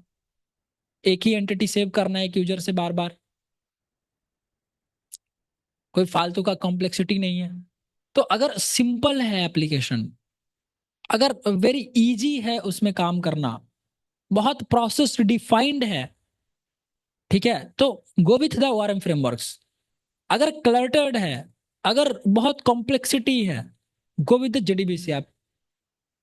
यूज जेडीबीसी और यूज सम पार्ट्स, मतलब मॉड्यूल वाइज डिवाइड कर दो ना, सर्विसेज वाइड। इस सर्विस में ये चीज, इस सर्विस में ये चीज, इस सर्विस में ये चीज, ठीक है, वो चीज है। तो Aadhaar card registration app, okay, Netflix, okay, e commerce applications, e commerce applications, है ना, big e commerce, not the small ones, I am talking about big e commerce applications and etc। इनमें JDBC must be used there, ठीक है। Note, if the, जो समझा दिया बस वही, if the application is dealing with less number of records then, less number of records means less number of data, less amount of data, less amount of data processing, then go for OR mapping या ORM frameworks और tools, है ना, ORM frameworks और tools to write, tools to write persistence logics, because creating less number of entity class objects does not affect or does not, क्या बोल रहा था भाई, हाँ, does not takes much memory of JVM, मतलब RAM, मतलब server. समझ रहे हो ना कैसे रिलेटेड है ना। JVM memory, JVM memory, hence more, hence you can take the benefit of other facilities like caching, caching, lazy loading, versioning, time stamping, okay. DB पोर डेटाबेस पोर्टेबिलिटी, कुछ प्लस है तो कुछ माइनस भी तो है। Portability and etc. ठीक है। एग्जाम्पल, वेब एप्लीकेशंस, है ना। रिटेल शॉप एप्लीकेशंस, समझ गए, रिटेल शॉप एप्लीकेशंस। अरे अब इसमें महीने के मान लो 1,000 कस्टमर मैनेज करने हैं, तो जेडीबीसी लिखेंगे क्यों? जेडीबीसी लिखेंगे बॉस। समझ गए। गेमिंग एप्लीकेशंस, कैसा gaming application boss? Local gaming, local PC, local PC, local PC और less user based gaming applications, बहुत छोटे छोटे एप्लीकेशंस। बात समझ में आ रही है बॉस? इस प्रकार से आप डिसाइड करोगे। समझ में आ गया कब जेडीबीसी चूज करना है, कब आपको ओआरएम चूज करना है।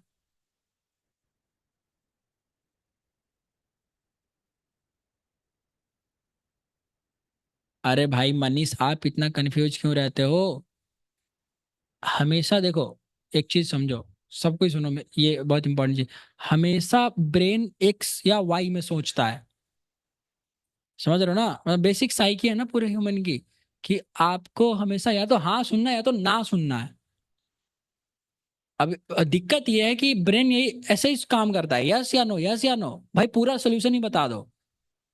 तो आप खुद डिसाइड कर दो, इसका कोई एग्जैक्ट आंसर नहीं है कि आपको कितने अब मैं कैसे बोल दूं का आपका 1,000, अगर 1,000 यूजर बेस है आपके एप्लीकेशन का, और आपका वो एप्लीकेशन का आर्किटेक्चर बहुत कॉम्प्लेक्स है, सर्विसेज बहुत कॉम्प्लेक्स है, उसमें डेटा जो आ रहा है बहुत घूम फिर के बहुत तरीकों से आ रहा है, बहुत कॉम्प्लेक्स है उसको गेट करना, उस डेटा को रीड करना।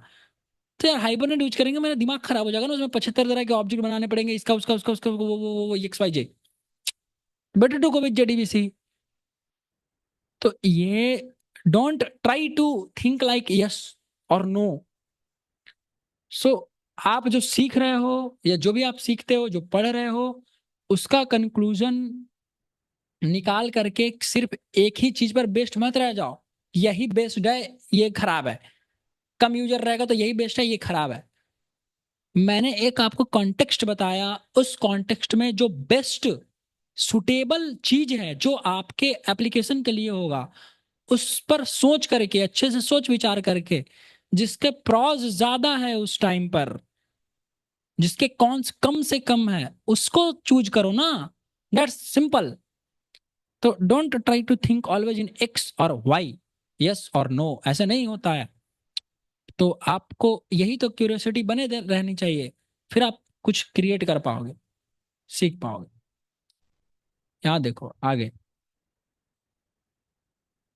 देखिए आपके पास ना सॉफ्टवेयर दो तरह के होते हैं। Two types of database software की बात कर रहा हूँ। Two types of database softwares. ठीक है। Two types of database softwares. यार, एक a SQL database softwares. SQL database software क्या होता है? Example, MySQL, MySQL, MySQL, PostgreSQL, Oracle and etc. एक होता है नो सीक्वल, नो एसक्यूएल। ठीक है। No SQL database software. कोई famous no SQL database software पता है? MongoDB, crouch base, crouch नहीं, काउच बेस है ना यार, काउच बेस, काउच बेस।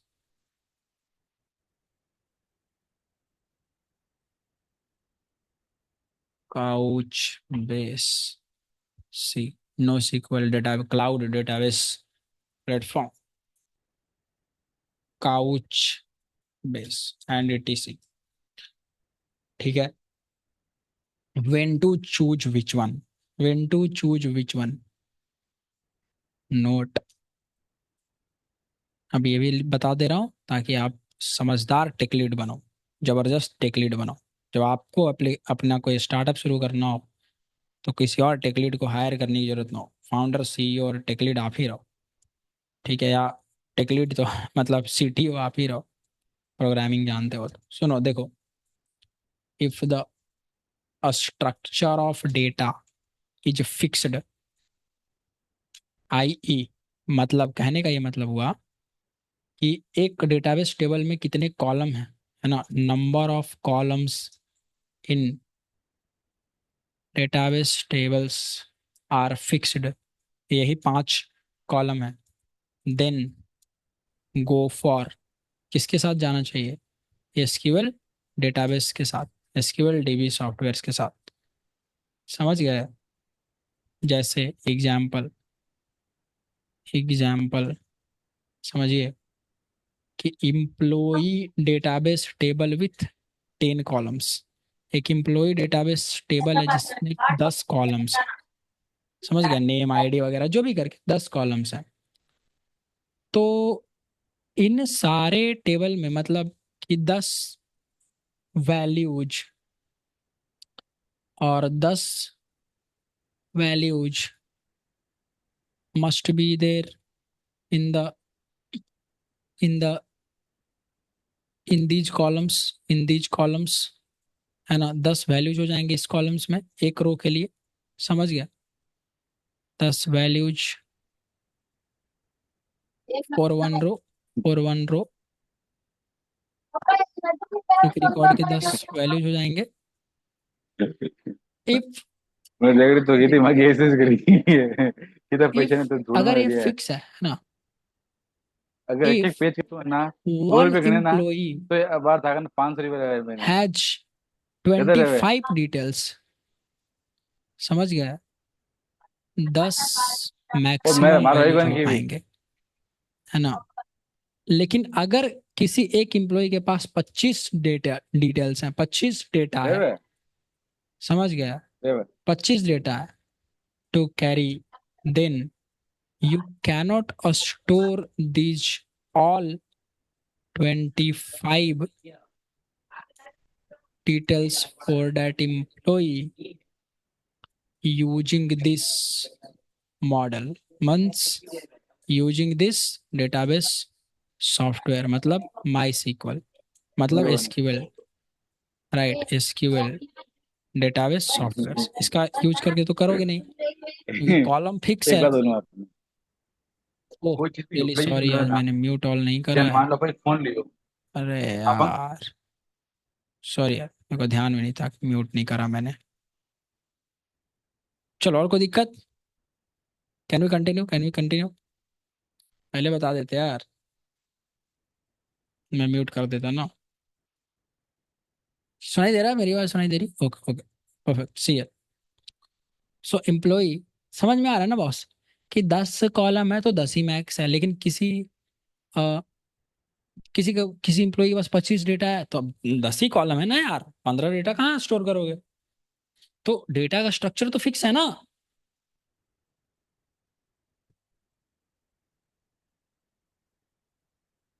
बात समझ में आ रही है ना? भैया डेटा का स्ट्रक्चर फिक्स है कि 10 ही कॉलम आएगा, 10 ही डेटा आ पाएगा। जब भी स्टोर करोगे तो मैक्स 10 डेटा, तो 15 डेटा और कहाँ जाएगा?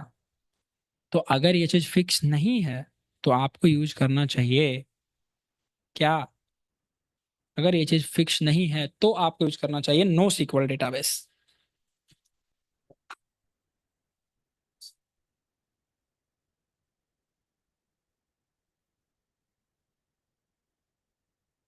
एक second boss, just continue it. तो अगर ये चीज़ फिक्स नहीं रहेगा तब आपको नो सीक्वल यूज करना है, और अगर ये चीज़ फिक्स है डेटा का स्ट्रक्चर, तो आपको माई सीक्वल मतलब एसक्यूएल डेटाबेस यूज करना है। So you cannot store this all the details, है ना। तो अच्छा, ऑल्सो इसका एक दूसरा ये देखो, also if one employee has only 5 details, then columns for five five extra other details will be wasted, है ना। तो मेमोरी कंजप्शन, तो एक तो ये भी चीज हो गया। तो अब इसका सॉल्यूशन क्या है भैया, कि जो आप स्कीमा बनाओ, जो आपका डेटा स्टोर होगा वो कैसा बनना चाहिए, डायनेमिक। जितना रिक्वायर्ड है उतना ही, 5 रिक्वायर्ड है तो 5, 10 रिक्वायर्ड है तो 10। तो अगर ये चीज आपका एप्लीकेशन में रिक्वायर्ड है तो आप कहाँ जा सकते हैं, है ना, नो सीक्वल के साथ। और अगर ये चीज नहीं रिक्वायर्ड है, स्ट्रक्चर्ड फिक्स है, तो आप कहाँ जाइए, सीक्वल एसक्यूएल डेटाबेस के साथ। So SQL star, star here, SQL database softwares, SQL database softwares are not suitable for storing and managing data with dynamic structure और schema। डायनामिक में नहीं, फिक्स वाले में, स्टैटिक में। समझ गया sir? I hope so you are getting my point now. If the structure, वो वाला point, of data is not fixed and more it is dynamic, अगर ये ज्यादातर डेटा आपका डायनामिक है, then go for no sequel database softwares, right?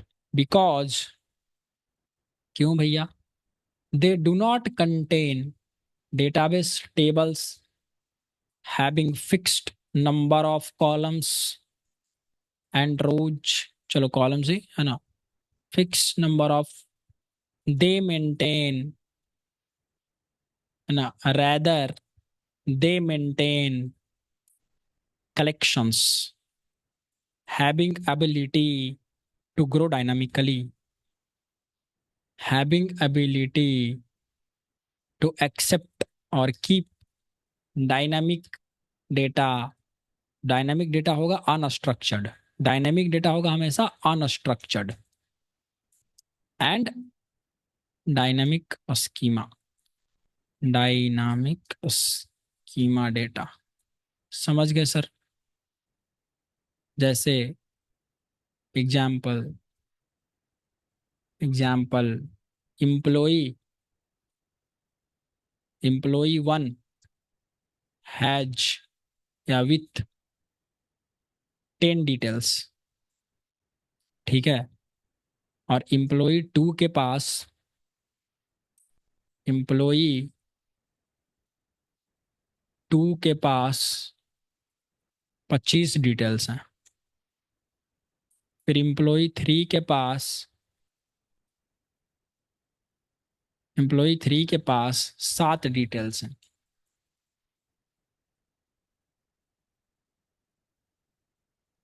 फिर employee 4 के पास 10 details हैं, फिर एम्प्लॉई 5 के पास 2 डिटेल्स हैं, फिर एम्प्लॉई 6 के पास 8 डिटेल्स हैं, एंड सो ऑन। समझ गया? तो अगर इस प्रकार से जैसे तैसे डेटा है, स्टोर करना है, उस केस में आपको नो सीक्वल डेटाबेस का यूज करना चाहिए।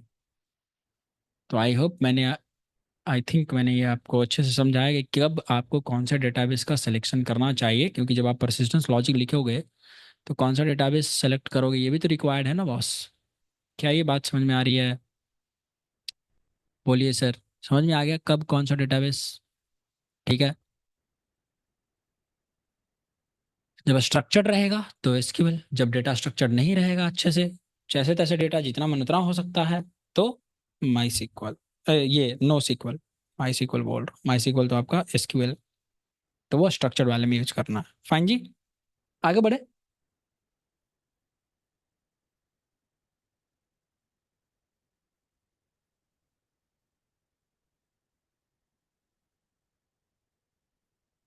आगे बढ़े सर। आज का क्लास ज़्यादातर हमारा डिस्कशन में बीतेगा। अरे बोलिए सर, कोई है भी क्लास में? राइट, आई एम वेटिंग यार। Okay, yes yes yes, please try to interact guys. थोड़ा मेरे को वैसे फील होता रहता है कि साथ में चल रहे हो। चलो, तो हम यहाँ तक पहुँच गए कि भैया कैसे कब क्या, है ना, चूज करना है, क्यों चूज करना है। अब कैसे वाला पार्ट तो हम कर ही लेंगे टेक्निकली, बाकी ये सब चीज़ें हमें समझ में आ रहा है ना। तो हम आगे बढ़ते हैं यहाँ से। देखिए, आपके पास है कोई जावा का ऐप, ठीक है बॉस। आपका जावा का ऐप इंटरेक्ट करना चाहता है डेटाबेस सॉफ्टवेयर से, और वो डेटाबेस सॉफ्टवेयर है एसक्यूएल। एसक्यूएल डीबी सॉफ्टवेयर, समझ गया ना, SQL structured query, SQL query, structured query database software. तो आप जो यहाँ पे कोड लिख सकते हो, अगर कोड लिखोगे तो यहाँ पे क्या क्या एपीआई चाहिए होगा। या तो जेडीबीसी का चाहिए तो जेडीबीसी का, स्प्रिंग जेडीबीसी का चाहिए तो स्प्रिंग जेडीबीसी का, है ना। अब तक हमने करते आया है, देखते आया है। ओआरएम मैपिंग मतलब ओआरएम मैपिंग वाले का, या हाइबरनेट जो भी आप बोलो। हाइबरनेट एक ओआरएम मैपिंग, ओआरएम फ्रेमवर्क ही है, तो ओआरएम मैपिंग या स्प्रिंग ओआरएम का यूज कर सकते हो। तो ये सब क्या है बॉस, ये सब इसके एपीआई हैं, मतलब ये सब लिखने में आपको हेल्प करेंगे जब आपको ज़रूरत पड़ेगी SQL soft SQL database use करना अपने ऐप में तब। फिर आपके पास अगेन जावा का ऐप है, और आप लिखना चाहते हो नो एसक्यूएल में, तो मोंगो डीबी चाहिए। जैसे डेटाबेस सॉफ्टवेयर मोंगो डीबी है, ठीक है, पर्टिकुलरली मोंगो डीबी है। एक ऐसा है नो एसक्यूएल डीबी सॉफ्टवेयर, है ना बॉस। तो अगर नो एसक्यूएल है तो बीच में आपको मोंगो डीबी का भी एपीआई लगाना पड़ेगा। मोंगो बताऊंगा इसका, इसको यूज करना, ओके। मोंगो डीबी एपीआई चाहिए यहाँ से। ओके, आपके जावा के ऐप में ये इंटरेक्ट करवाएगा मोंगो डीबी का एपीआई। जावा ऐप, जावा ऐप आपका, आपको काम करना है कैसेंड्रा या couch base dB. Couch base dB भी नो एसक्यूएल डेटाबेस सॉफ्टवेयर है। तो अगर आपको काउच बेस के साथ काम करना है तो अगेन किसकी नीड चाहिए, couch base API, couch base API, है ना। हाँ बताऊंगा, अभी नहीं, बताना है ये मुझे, अभी नहीं अभी नहीं। मतलब इसी में स्प्रिंग डेटा मॉड्यूल में जो हम आज से स्टार्ट कर रहे हैं, इसी मॉड्यूल में। तो एक दो क्लास में आप सीखोगे आगे। हाँ जी हाँ जी, बिल्कुल बिल्कुल बताएंगे, मजा आने वाला है आपको, don't worry. Java app, Java app, मान लो Cassandra, Cassandra DB no SQL database software ये भी है। तो बीच में क्या चाहिए, आपके प्रोजेक्ट में क्या लगा होना चाहिए, कैसेंड्रा एपीआई। कैसेंड्रा एपीआई, ठीक है, कैसेंड्रा एपीआई, ओके, ठीक है। देखिए, आ, एक चीज इम्पोर्टेंट है जो स्प्रिंग के बारे में बतानी है मुझे, कि बिफोर स्प्रिंग डेटा मॉड्यूल, ये जो स्प्रिंग डेटा मॉड्यूल है ना, there was no any option in a Spring framework to work with no SQL database softwares. जब स्प्रिंग फ्रेमवर्क में स्प्रिंग डेटा मॉड्यूल आया ना बॉस, समझ में आ रहा है, जब स्प्रिंग डेटा मॉड्यूल आया तब जा कर के आप नो सीक्वल के साथ काम कर सकते हो। ये स्प्रिंग, इसका फायदा है स्प्रिंग डेटा का। उसी में जेपी आता है, उसी में ओआरएम आता है, Spring Data ORM, Spring Data JPA, Spring Data JDBC, ऐसे करके जो भी आपने पढ़ा है। तो इस प्रकार से तो कहने का ये मतलब हुआ कि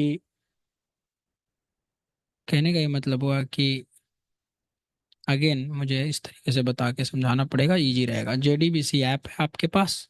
हाँ, जावा ऐप बॉस, जावा ऐप है आपके पास। इसको अगर एसक्यूएल डेटाबेस के साथ काम करवाना है, एसक्यूएल डीबी सॉफ्टवेयर्स, और आपका स्प्रिंग फ्रेमवर्क बेस्ड एप्लीकेशन है। ये एप्लीकेशन कैसा है boss? Spring based Java application. तो इसमें बीच में क्या यूज करना पड़ेगा? Spring Data JDBC, JDBC style के लिए, जेडीबीसी स्टाइल ऑफ प्रोग्रामिंग। फिर से अगर आपका जावा ऐप है, स्प्रिंग बेस्ड की बात कर रहा हूँ, जो मतलब स्प्रिंग में लिखा हुआ है, और आपको इसमें यूज करना है एसक्यूएल डेटाबेस, तो आप यहाँ पे क्या यूज कर सकते हो? Spring data JPA module, sub module, है ना, sub module. Spring Spring data JPA किसके लिए बॉस? स्प्रिंग डेटा जेपीए कब यूज होता है?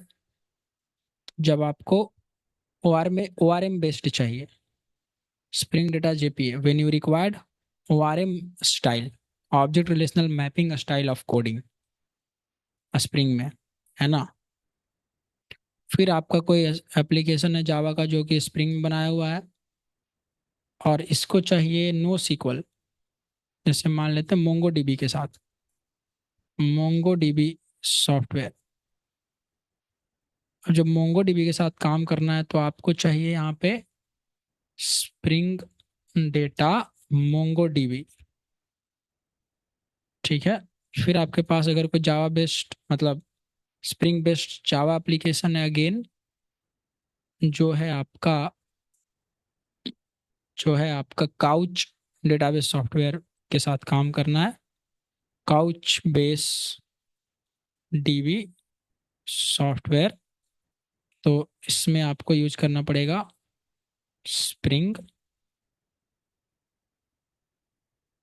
Spring data couch base. समझ गया? सो आई होप ये चीज़ अब आपको समझ में आई होगी, ठीक है। अब देखो,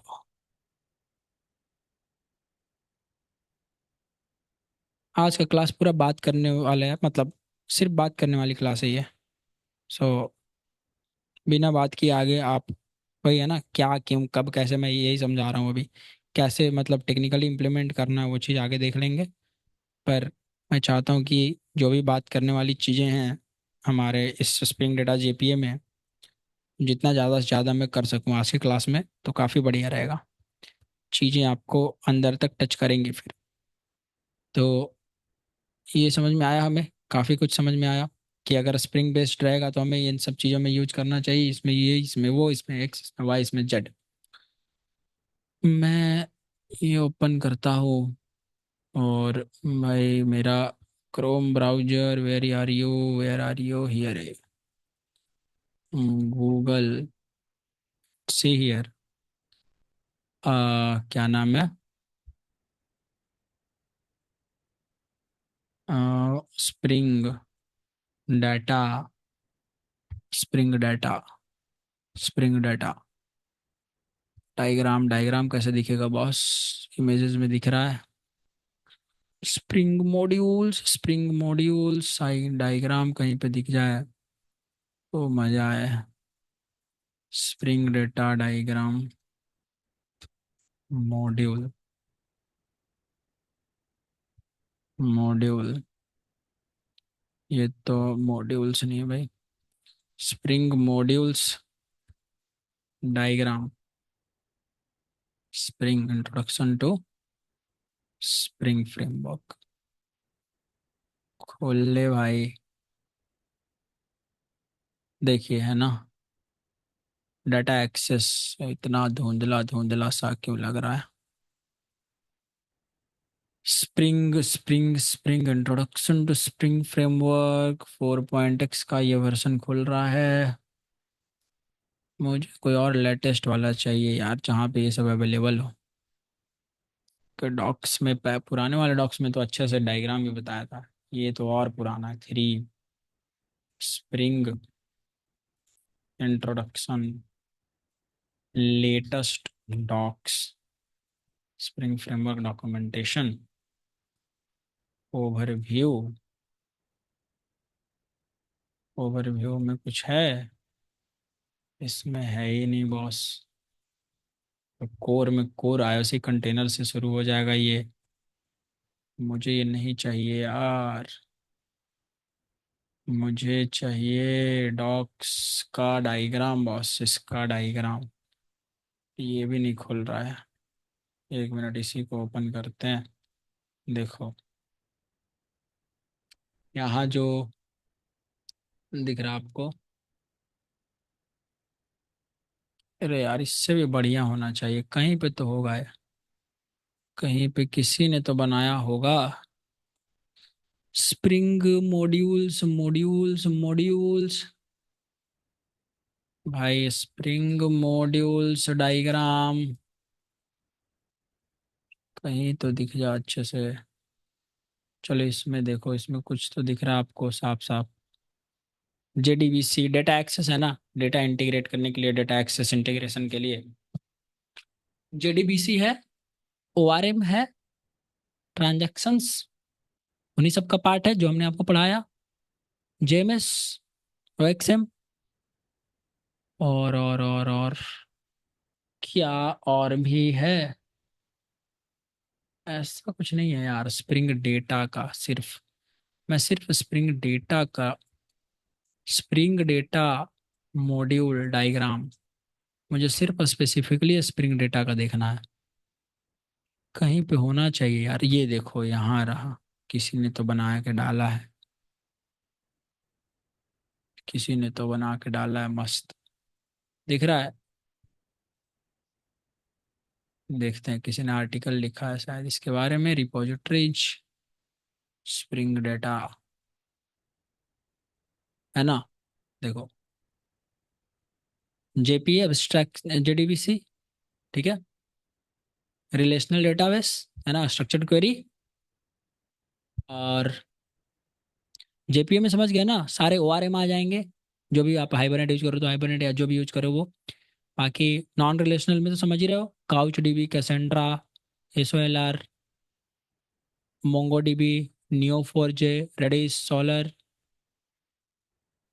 कॉपी इमेज, ये इमेज पेस्ट करता हूँ मैं यहाँ। स्प्रिंग डेटा जो है ना मॉड्यूल, पूरा अलग ही मॉड्यूल है बॉस। ओके, स्प्रिंग डेटा पूरा अलग मॉड्यूल है। देखो अगर आप देखो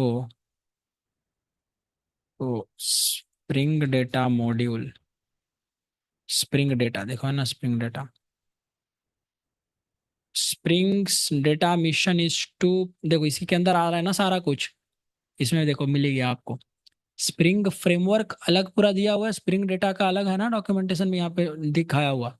spring Data JDBC, Spring Data JTS, Spring Data LDAP, Spring Data MongoDB, Redis, R2DBC, REST, Apache Cassandra, Apache Geode, Couchbase, Elasticsearch, Envers, Neo4j, यहाँ, ठीक है।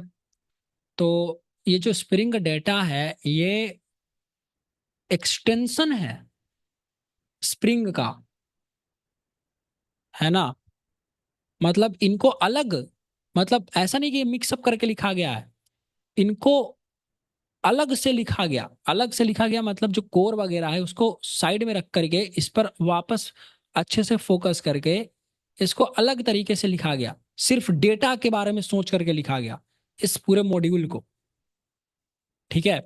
तो आपके स्प्रिंग बेस्ड एप्लीकेशन में जब आप ये मॉड्यूल भी इंटीग्रेट कराते हो तो आपके जो स्प्रिंग का एप्लीकेशन है वो और एक्सटेंड हो जाता है, समझ गए। वो और एक्सटेंड हो जाता है। जैसे देखो इसका वर्जन देख रहे हो किस किस नाम से है, सी। और स्प्रिंग का वर्जन देखते हो दूसरे नाम से रहता है ना। Each spring project has, is explained greatly how you can whatever it is there, See here, a Spring's data mission to provide a familiar and consistent Spring-based programming model. A Spring-based, not यहाँ पे लिखा हुआ है in. तो समझ में आ रहा है कि ये अलग अलग करके बनाया गया है, स्प्रिंग का ही है एक्सटेंडेड वर्जन, पर अलग करके बनाया गया है स्प्रिंग डेटा। समझ में आ रहा है ना? मैं लिख देता हूँ, क्लियर हो जाएगा कि Spring data module, not data JPA की बात कर रहा हूँ सिर्फ। Spring data module is not a part of direct spring framework,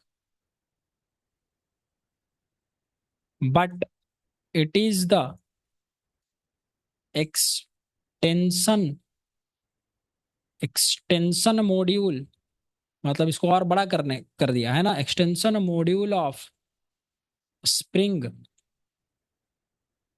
and it can be integrated with any spring module application, any spring module based application. किसी भी spring module के साथ आप स्प्रिंग डेटा को यूज कर सकते हो, है ना।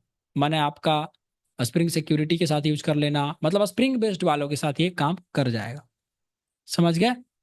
तो रिलेशनल का मतलब होता है एसक्यूएल और नॉन रिलेशनल का मतलब होता है नो एसक्यूएल। ये चीज आपको आता ही होगा, मैंने फिर भी लिख दिया। ठीक है, चलिए देखिए यहां से कि Spring data module is just one stop solution to interact with all kinds of database softwares to develop all kinds of persistence logics। ठीक है, देखिए सर, हमें इसमें से सीखना क्या है? We have to learn two things boss. Spring data JPA to interact with SQL database softwares, वो भी कैसा भाई? In object relational mapping style programming and Spring Data MongoDB bridged. हमें इसमें से ये सीखा है, अभी सही है। To interact with MongoDB, that is NoSQL DB. समझ गया? तो हमें फिलहाल ये दो चीज सीखना है, इसमें से सब मॉड्यूल, ये बहुत बड़ा मॉड्यूल है स्प्रिंग डेटा। तो जेडीबीसी तो ऑलमोस्ट आपने सीख लिया, जेपीए सीखना है, स्प्रिंग डेटा जेपीए। मोंगोडीबी में मोंगोडीबी सीखेंगे। रेडिस बता रहा हूँ मैं आपको, जब मैं माइक्रो सर्विसेज वगैरह में आपको कुछ कुछ चीजें बताऊंगा वहां रेडिस, ठीक है, भी इंट्रोड्यूस करवाऊंगा। अभी देखिए यहाँ, अभी हमारा फिलहाल यहाँ फोकस रहेगा। तो सब मॉड्यूल्स बहुत सारे हैं इसके, किसके? ये सब मॉड्यूल्स है, these are sub modules, these are nothing but sub modules. You got it? ये सब चीजें जो हैं ये सब मॉड्यूल्स हैं बॉस, सब मॉड्यूल्स। रात से दिन कर दो इसको, और this is very important, snipping tools, main modules, और you can say Spring Data का सब मॉड्यूल पार्ट। आया नहीं भाई, क्या हो गया इसको? Copy this, paste this. ठीक है, paste this. these are what boss? So they are spring data सब मॉड्यूल्स, इनके ये सब मॉड्यूल्स जिनमें हमें spring data JPA, spring data JPA और स्प्रिंग डेटा मोंगोडीबी पढ़ना है अभी के लिए। ठीक है, तो यहाँ देखिए स्प्रिंग डेटा जेपीए से हम शुरुआत कर रहे हैं, है ना, जो कि रेलेवेंट है।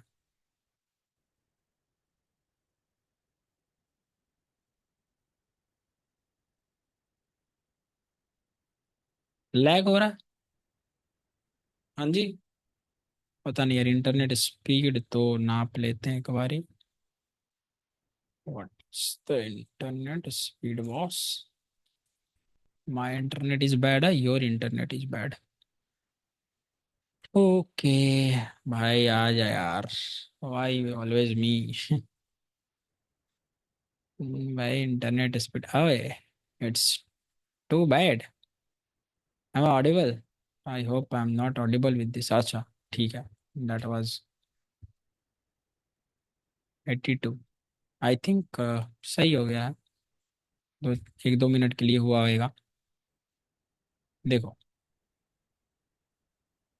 Focus share, spring data JPA, spring data JPA,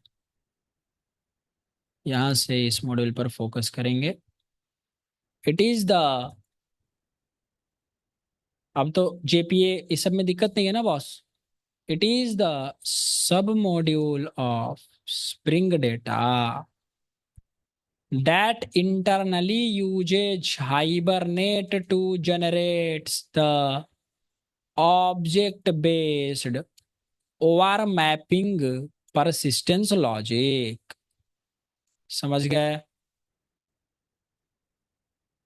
तो ये इंटरनली क्या यूज करता है स्प्रिंग डेटा जेपीए? मान लो यहाँ पे है आपका स्प्रिंग ऐप, ठीक है, आप इस स्प्रिंग ऐप में लिख रहे हो स्प्रिंग डेटा जेपीए का कोड अपना परसिस्टेंस लॉजिक परफॉर्म कराने के लिए। तो ये इंटरनली किसका यूज करेगा? बोलो, हाइबरनेट। और हाइबरनेट इंटरनली किसका यूज करता है? जेडीबीसी। होता है ना बॉस, ऐसा ही ना? तो भैया लास्ट में सब कुछ मिलजुल करके जेडीबीसी पर ही चले जाएंगे। फर्क इतना है कि कितना लेवल ऑफ अब्स्ट्रैक्शन है, और कुछ नहीं। तो समझ गए? स्प्रिंग ऐप में आप कोड करोगे स्प्रिंग डेटा जेपीए के थ्रू, और spring data JPA internally hibernate का यूज करेगा, हाइबरनेट इंटरनली जेडीबीसी का यूज करेगा, जेडीबीसी किससे इंटरेक्ट करेगा? डीबी सॉफ्टवेयर से, है ना? This is your database software, dB software,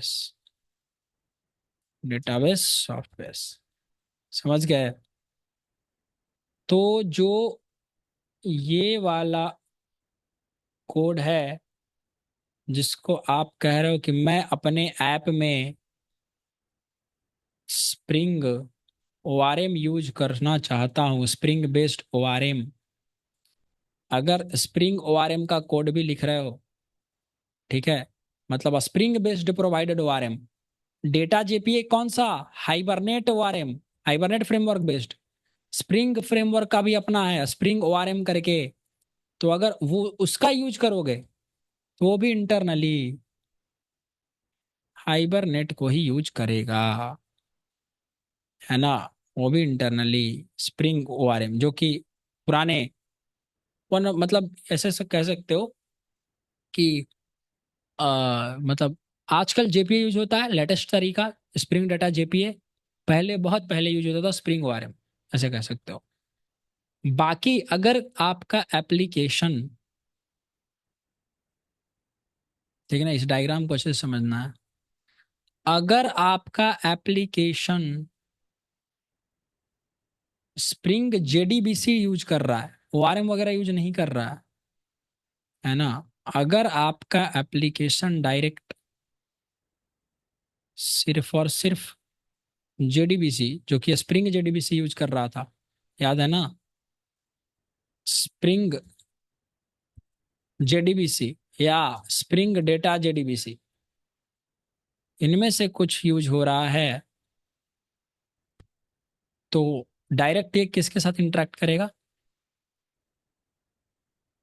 इन दोनों के थ्रू भी ये डायरेक्टली जेडीबीसी, इस बीच में कोई ओआरएम फ्रेमवर्क ये सब नहीं आएगा, डायरेक्ट जेडीबीसी के साथ काम करेगा। इंटरेक्शन इस प्रकार से हो रहा होगा। ये डायग्राम से आई होप आपको समझ में आ जाएगा कि मैं क्या कहने की कोशिश कर रहा हूँ। Right.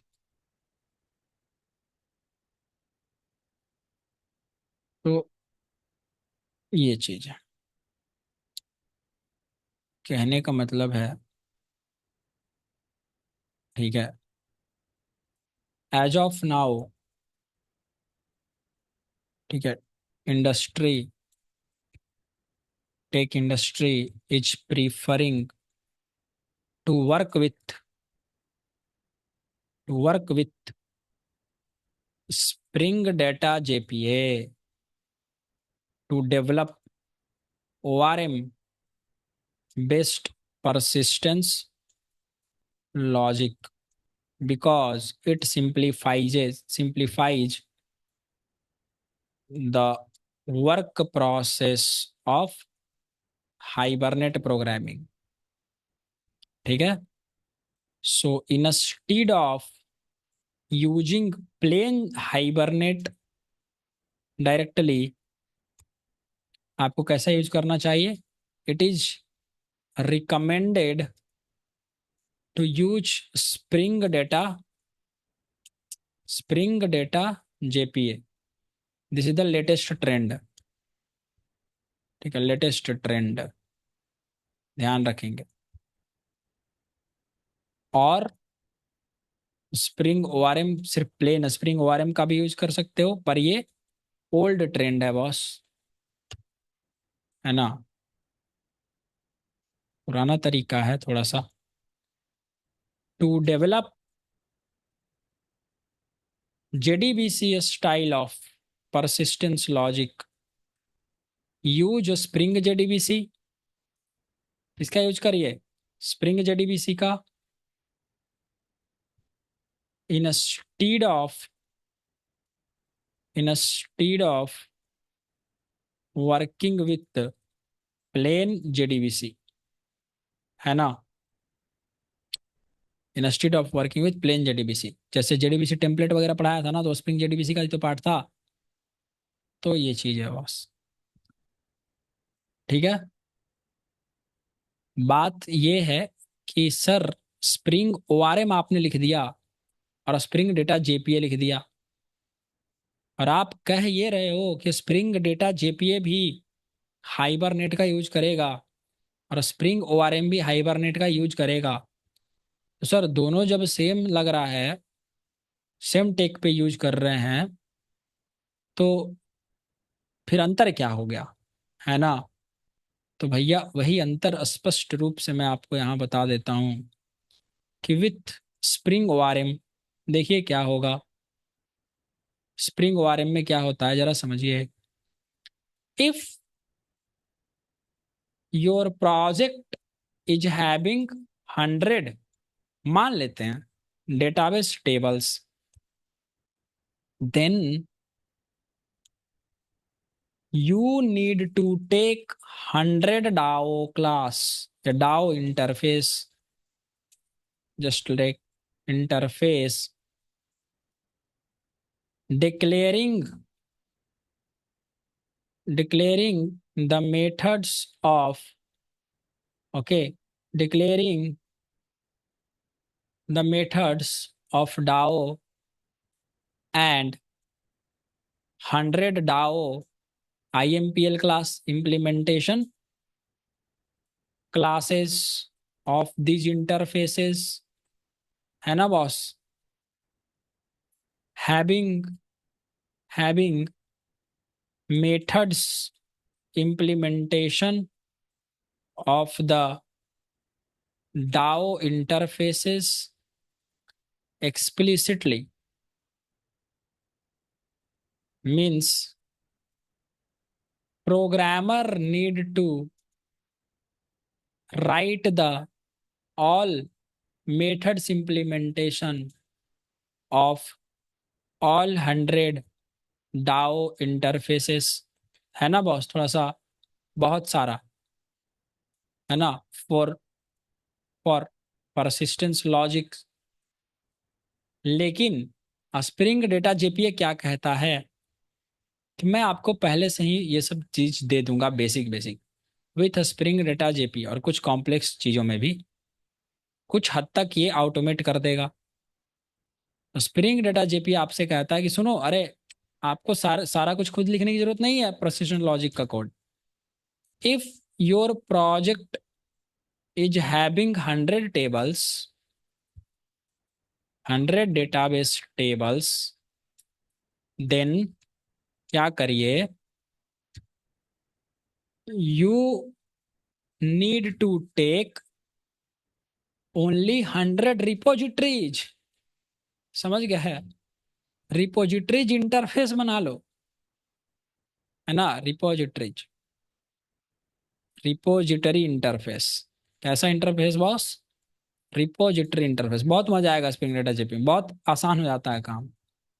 Extending from predefined repository interface. Yes boss, एक रिपोजिटरी इंटरफेस होता है, सिर्फ आपको उसी का इंटरफेस यूज करना है और आपका काम हो जाएगा।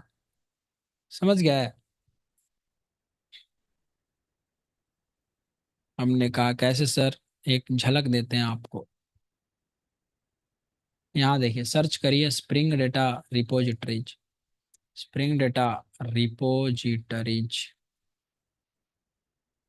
Work with Spring Data repositories. देखिए, एक रिपोजिटरी है करड रिपोजिटरी, इंटरफेस है। Paging and sorting repository interface है। और मिलने मिलने चाहिए एक दो आपको, CRUD repository, paging and sorting repository, JPA repository है कहीं पे, एक्सटेंड्स है ना। तो ये सब रिपोजिटरी के साथ आप काम करते हो, ठीक है। यहाँ लिख ही देता हूँ मैं, या चलो कल बता देंगे इसके आगे, है ना। आई थिंक इतना इनफ हो गया, राइट। रिपोजिटरी के बारे में कल आपको बताते हैं कैसे कैसे रिपोजिटरी काम करेगा स्प्रिंग डेटा जेपीए, और फिर हम आगे बढ़ेंगे। तो स्प्रिंग डेटा जेपीए की शुरुआत हो गई, उससे पहले हमने बहुत कुछ सीखा, तो रिवीजन करके आएंगे।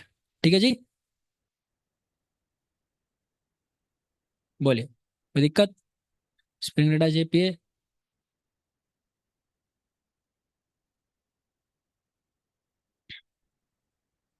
ओके। मिलते हैं कल आपसे स्प्रिंग डेटा जेपीए के बारे में, मतलब प्रैक्टिकल इम्प्लीमेंटेशन कैसे करना है अब वो सीखेंगे। तो हम O R M based persistence logic लिखेंगे, किसका हेल्प लेकर के? स्प्रिंग डेटा जेपीए का। उसमें क्या करना होगा, जब आप स्प्रिंग डेटा जेपीए में लिखोगे तो परसिस्टेंस लॉजिक में मैनुअली बहुत सारा कोडिंग नहीं लिखना पड़ेगा। तो 10, अगर आपके पास 100 टेबल है तो 100 टेबल का खाली रिपोजिटरी इंटरफेस ले लो, एक्सटेंड करवा करवा करके बस। आपको 100 अलग तरीके से इंटरफेस और 100 डाव नहीं लिखना है ना। ये सब आसान हो जाएगा काम आपका। आई होप आप समझ पाओगे। चलो जी, कल मिलते हैं आपसे, है ना। Thank you so much for joining to class, this Ankit signing off. कोई डाउट है तो पूछे, वरना आप निकलते हैं। Yeah fine, good night, good night everyone, good night, bye bye.